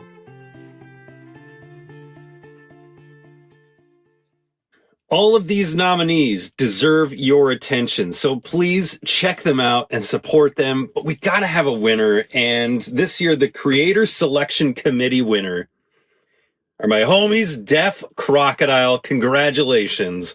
You put out an awesome product. I got Son of the Stars over here somewhere behind me. And we're not stopping there. We got the community winner. The community winner of the best single small slate boutique label goes to Second Sight Films. Congratulations, everybody. Oh, wow. Wow. Okay. Yeah, no, yeah, honestly, this year I was just like, we had 2 good years. Like, nothing's happening this year, which is fine. Like, we're not a new label anymore. People, the shininess was worn off. But no, that's awesome. Thankfully, we had 2 releases that shipped late. We just got in under the wire. Oh, that's fantastic. And we buy from all of the other labels as well. So that's, yeah. And I do love this past year's, those 15 titles are pretty darn diverse. I do love that, we have fans that love our stuff. It still does drive me a little crazy that when people always are like, yeah, they put out all the Russian or Eastern European films. I'm like, yeah, we do a lot of that, but there's so much more. Yeah, and honestly, and I've said it before, and it's worth repeating, is the more exposure you have to all these other cultures and all this other cinema, the more you realize we're all the same. Like, the otherness is just, it's like lines on a map that don't really exist. like like just see more films from all around the world and you'll start to understand. I'm like, oh yeah, we're all just kind of the same. We're all telling the same story. Well, that means a lot, yeah, because obviously we're not the most prolific label, so we do spend time putting these things together, and we appreciate everyone's patience, and yeah, that's really touching. So thank you all very much, guys. Sorry about that. Came back too early on that first one. Congrats to Deaf Crocodile and Second Sight, 2 very different companies that are reaching a lot of people across the world right now. Mhm. And gosh, the amount of just amazing work from both of those companies should be recognized. I am always stoked to see some recognition for both of those companies. Any thoughts on Second Sight or Deaf Crocodile? Yeah, I mean, Second Sight is one of my favorite labels. Their, announcements are always very, very like they've become kind of like the new event when there's a second side announcement coming up because there's not many of them. And I feel like when they do come, they hit and people want them and they're in demand. And that waiting period between hitting the pre-order button and it being delivered is always when I'm most eager and checking the shipping every 5 minutes, even though I do that all the time, anyways. But I think the biggest point there people need to take home is taking a chance on just film from all around the world Yeah. and taking those lessons. I think if you limit yourself only to what is coming out in the US, I think you're really restricting you're just restricting yourself, and I feel like you're only going to do yourself harm by not reaching out and seeing what else is out there and kind of learning different cultures and learning different worldviews. And that's why I think these companies are important because they're putting in the work to educate us on this stuff. We just need to be the ones to take a chance and open our minds, and I think we'll be better for that. Well, on that note, we have a lot of large slate boutique labels that are making us challenge ourselves with world cinema and trying new things. So let's find out the winner of that one. Hi everyone, my name is Michael from The Movie Room. At The Movie Room, we celebrate physical media, film collecting, and the incredible boutique labels that keep film history alive. If you share that passion, we'd love for you to visit us at themovieroom.com. It's a genuine honor to present the Shelf Shock Rewind Award for the best annual slate from a single large slate boutique label for 2025. An award recognizing the companies that consistently deliver exceptional releases and continue pushing physical media forward. These labels prove every month that physical media is not only alive, it's thriving. And all of this year's nominees represent the very highest level of excellence in boutique film releases. And now, here are the nominees.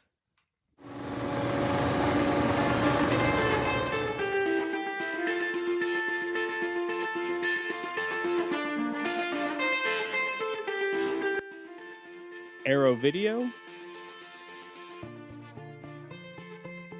Criterion Collection, Radiance Films,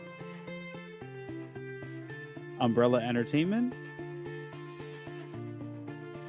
Vinegar Syndrome. And now, the 2025 winners. The Creator Selection Committee Award goes to Vinegar Syndrome.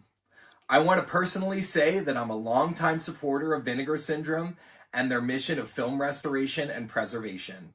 I've been a subscriber for 10 years in a row and always will be. Their dedication to rescuing and restoring cinema is truly unmatched. And the Community Choice Award goes to Arrow Video.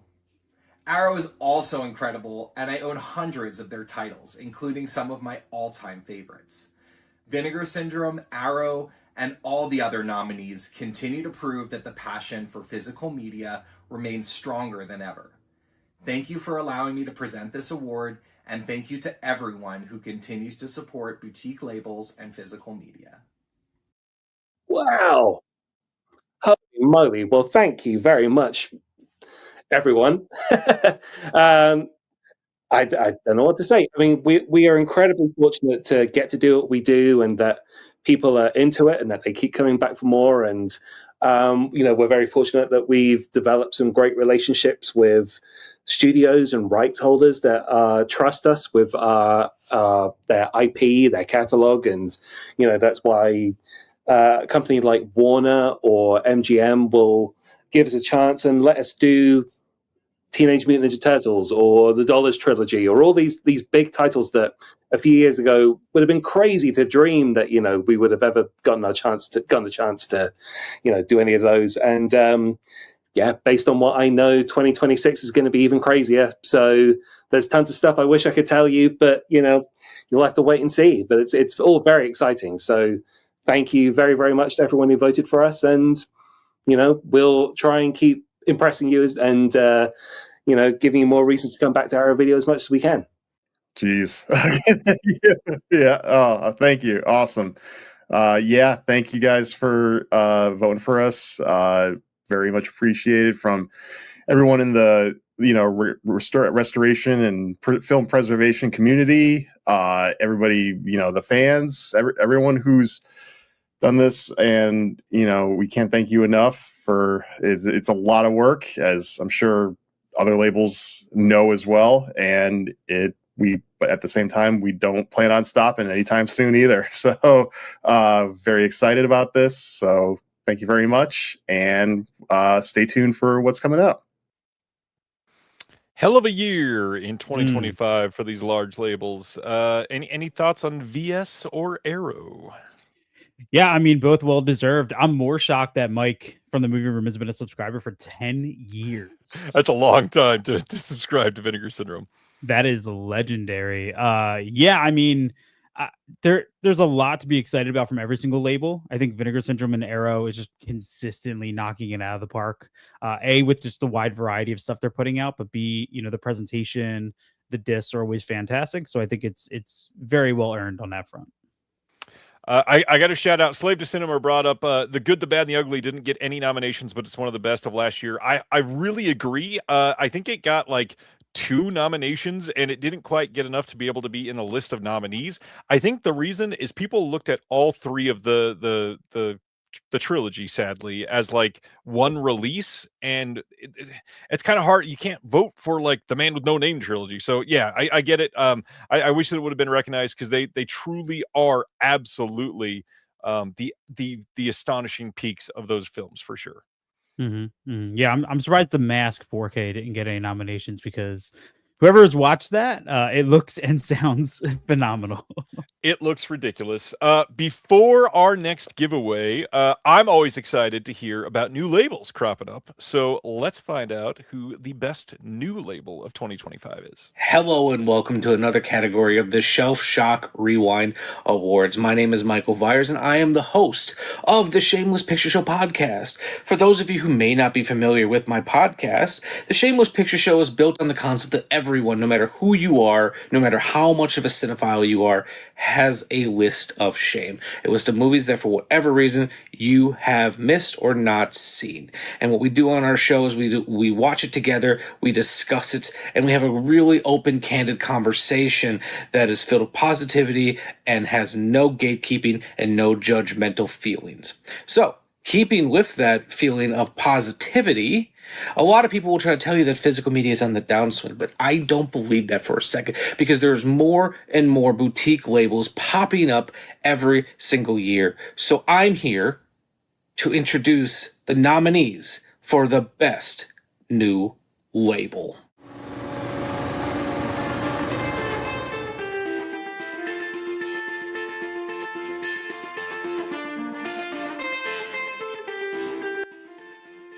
Bizarro, Brainstorm Media, Hammer Films, Club Super 8, New Wave Video. All right, now that we've seen all those wonderful nominees, let's figure out who the best new label is for this year. So what we're going to do is we're going to consult my Shelf Shock Rewind top secret VHS case. All right. And as voted by the Creator Selection Committee, the winner is Hammer Films. And then, as voted by the community, the best new label is also Hammer Films. So thank you very much for watching, guys. Make sure you go out and check out Hammer Films. And as I always say, I will see you next time. Shame time, shame place, Shameless Picture Show. I hope people understand that I try to not reveal many of the counts behind it, but this was the most lopsided win of the entire night. Hammer Films got the vast majority of the votes for this one. Hammer obviously been around for decades and decades and decades, but as a label, this is a new thing. Glad that they were able to come out here and make a huge a huge presence, be known pretty much immediately, and I think that they've done great work and can't wait to see what they've got coming out next. Yeah. My pick would have been New Wave Video, but I mean, Hammer absolutely crushed it. My pick was New Wave Video as well. I love John, and I love everything that they're doing. I cannot wait to share some of the stuff they've got coming out. Everybody loves a giveaway. Let's give away another stack of movies there, Chris. All right. Your question is to win a Ryan stack. Second of the night. Here we go. What was the name of Vinegar Syndrome's streaming service discontinued in 2018? This is one I bet a lot of people know, so somebody's going to get this very quickly. It's not necessarily a secret, so I'm sure that this one will be something that is just fastest fingers in the West is going to win. The winner of this one is going to send me an email at shelfshockrewind@gmail.com, and you will get that second pile of films. The winner, Travis Linthicum, exploitation.tv is the name of the Vinegar Syndrome streaming service. Travis, send me an email, shelfshockrewind@gmail.com, and I will get your address, please, and I will send that to you this week. Congratulations on the win. Jeremy said Tubi. That's pretty good. That's a good one. Yeah. I think that could also be like Full Moon secondary one. There's a lot that could fall into. Yeah, Tubi. absolutely. Let's go into just giving out an award for best labels at this point. We're really only focusing on region A and B. There's not a whole lot of like major English friendly region C labels. So that's not a common thing. So that's why we keep it at A and B. So let's find out the winner of the best region B label anywhere in the world. Hey film fans, I am Graham from Man v Film. I am a hugely nerdy film fan all the way from Scotland, and I love delving into the new boutique Blu-ray releases.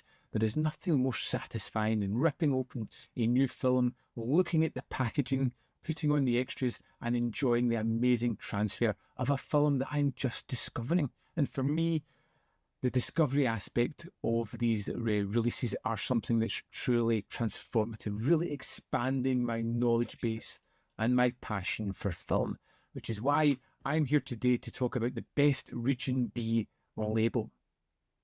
And the nominees are...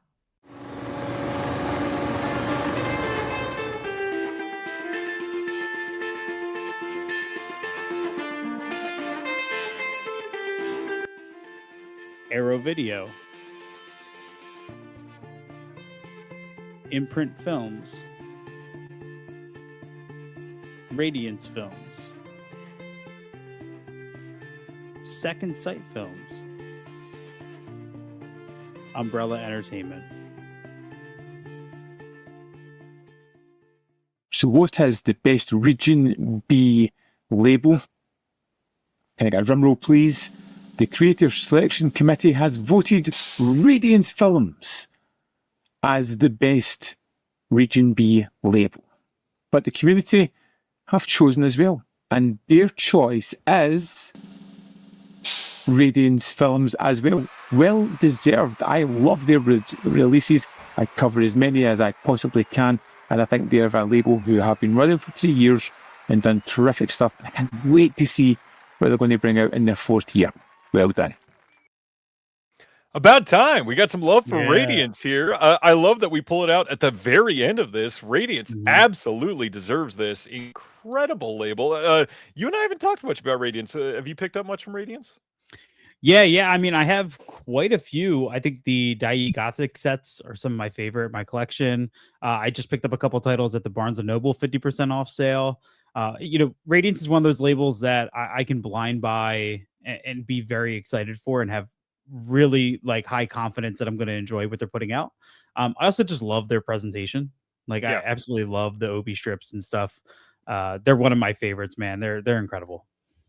I agree. They absolutely are one of the most exciting labels out there. I think everything that they do is curated to a point where it is inspiring confidence in people that love their stuff. So it's exciting.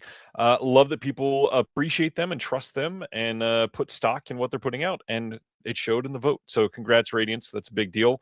But that's only one side of the world. Let's talk about Best Region A label. And for that, we go to a face you might recognize.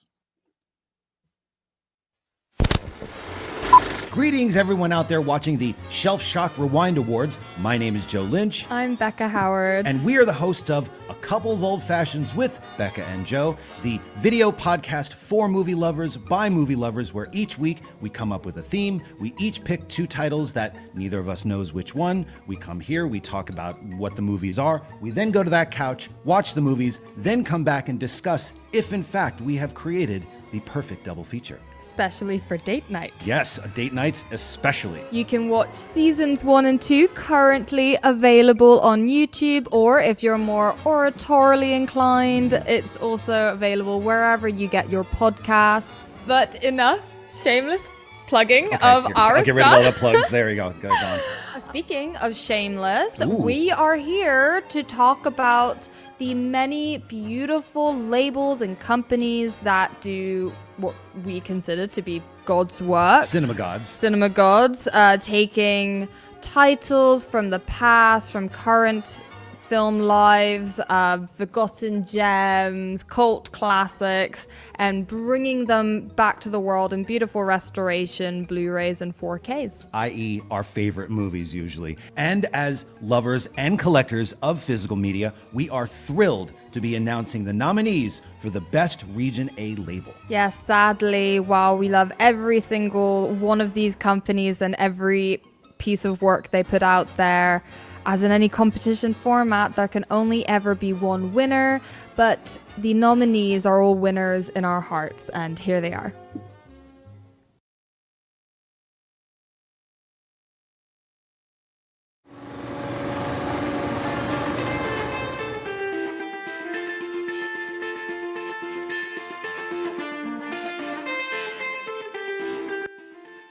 Criterion Collection. Deaf Crocodile. Kino Lorber. Severin Films. Vinegar Syndrome.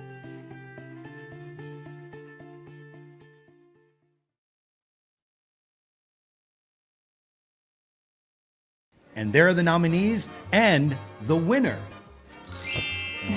Fancy sorting hat right here for the Best Region A label based on the CSC's voting is... I'm ruffling around. We all know the winner, and the winner is... Vinegar Syndrome. Our good friends at Vinegar Syndrome. Cue the applause.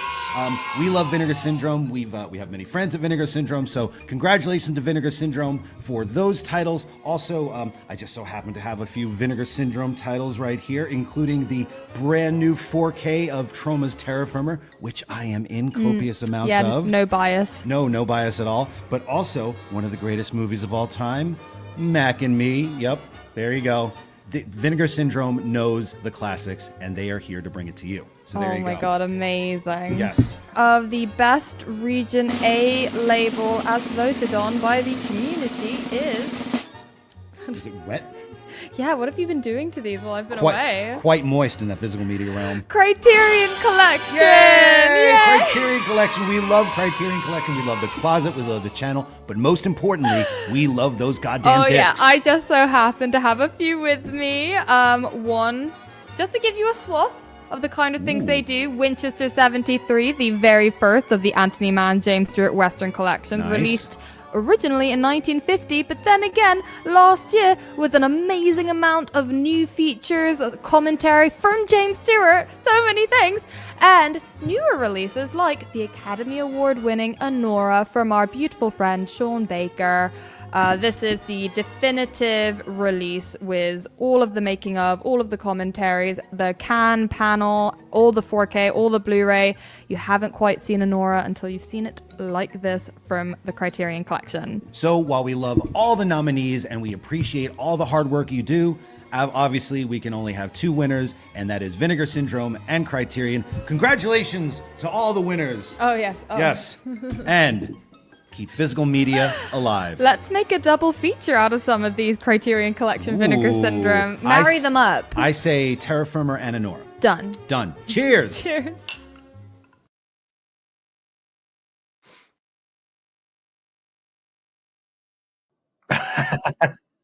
Wow. Jeez. Oh, wow. That's crazy. Okay. Yeah. Again, thank you. We can't thank you enough for voting for us for this. It's crazy, especially with the different studios and licensing, and keeping it region A versus hopefully we could have things region free. But at the same time, we're very much appreciative of we're very much appreciative of this too, and we again it just keeps growing and growing, and we don't plan on stopping anytime soon. And we can't thank you enough, everyone in the community, everyone, our fans. Just, you guys keep us going, and we hope to be going much longer, so thank you. I love the comment that says the yin and the yang of home video right now. Vinegar Syndrome and Criterion, absolutely the perfect dichotomy. Love that entirely. Speaking of Vinegar Syndrome, why don't we give away our last giveaway before we get into our big Best Picture win of the night? Yeah. So we have a giveaway thanks to Cinematograph, and I believe we have how many releases to give away in this bundle? We are giving away 4 Cinematograph titles, and whoever wins this one gets to pick the 4 Cinematograph titles that you would like to win. So if you win this one, email me at shelfshockrewind@gmail.com. We will get you 4 Cinematograph titles of your choosing. So you're going to email me the 4 titles that you choose and your address for us to send those to. This is a big one, so please get ready to answer. Here we go. All right, this one's for all the big Kubrick fans out there. In the film Eyes Wide Shut, what is the password used to enter the party? Craig says 1969. Is it 1969? Yeah, everything happened in 1969. Everything. Everything happened in 1969, as you are wont to know. Wow, we had so many people that know this one, but it seems like a lot of people misspelled it. Sibner wanted to talk about Castro, but in fact, it was 444 Chroma that wins. Fidelio is the answer. That is the first one here. Congrats, 444 Chroma. Go ahead and send me an email at shelfshockrewind@gmail.com. Sorry to everybody and your autocorrect in the chat. Oh man, Sibner is pissed. That is that is rough. Fidel. Fidel is upset. Gosh, congratulations to Chroma. Send me an email, shelfshockrewind@gmail.com, with your 4 titles you are selecting and an address to send them to. Congrats on all of that. Tonight, we are leading all to this for best overall release of the year, and it is finally here. We have so many titles that we've talked about tonight. I hope that you have enjoyed hearing about all of them. We'll hang out a couple moments after our announcement of the winners, but of course, we got to go into some nominees, and because it's the big category, we got 10 nominees, and Chris and I are going to stay on camera here as we show you all 10, and here they are.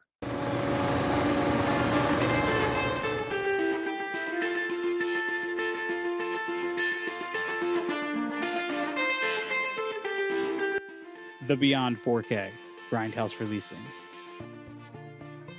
Cafe Flesh 4K, Mondo Macabro. Dirty Work 4K, Vinegar Syndrome. Eyes Wide Shut 4K, Criterion Collection. Michael Haneke Collection, Umbrella Entertainment. A Nightmare on Elm Street 4K Steelbook Collection, Warner Brothers. Possession 4K, Second Sight Films. Shawscope Volume 4, Arrow Video. Sorcerer 4K, Criterion Collection. The Teenage Mutant Ninja Turtles 4K Trilogy, Arrow Video.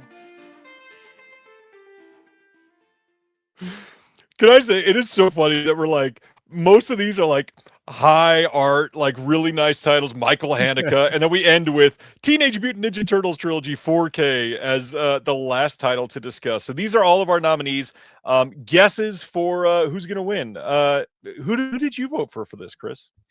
I mean, this one was tough. I mean, Nightmare on Elm Street collection was up there, but I just feel like I couldn't do that. So Possession was kind of my main one, but I just couldn't not do it for the Beyond. I couldn't, man. This was the one I sat on the longest. I hear you. The Beyond was up there for me. Possession was up there for me. Michael Haneke was up there for me.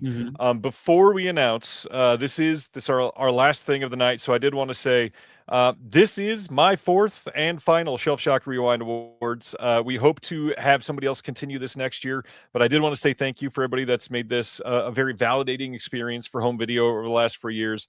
You guys have been incredible. It has been so nice to see things happen this way. Going back multiple years to when Lee Gambin was watching live, talking about he wishes we would do this every 6 months or multiple times a year because it is so great for the community.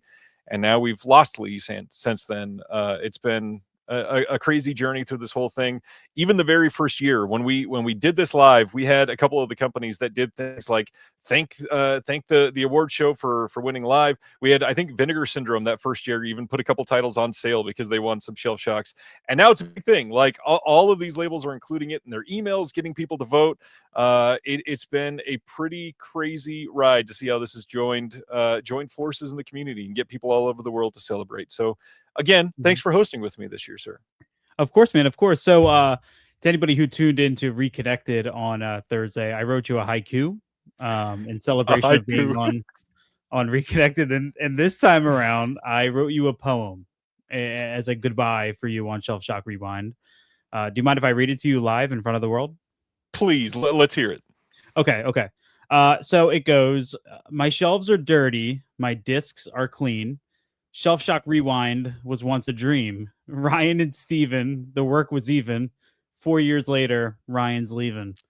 Bye-bye, Ryan. Next year, I'll be crying. Shelf Shock will never be the same. The next host might go insane. I don't even know what to say about that. Why don't you have the honor of announcing who won for the CSC this year?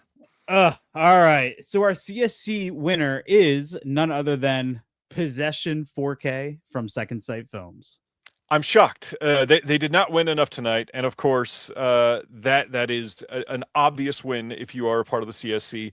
And for the community, I got to say, I just had talked about many of the companies getting out there and suggesting people vote. I have a feeling one of the reasons that this title won is because they included this in their email blast for the last month to get everybody out there and excited to vote. So the winner for the community for best overall release for 2025 is The Beyond 4K from Grindhouse Releasing. So let's hear some words from Phil and from Bob to send the night away. Wow. And again, we're competing with a lot of other great companies like Arrow, and it's incredible. This release was really 30 years in the making, and this is the 30th anniversary of Grindhouse Releasing. Sage Stallone and I started it in 1996, specifically to put out a great version of The Beyond. We both loved the movie, and it had been butchered. At that point, there weren't a lot of other companies releasing this kind of stuff, and we really wanted to be the criterion of these kind of overlooked horror classics and exploitation films.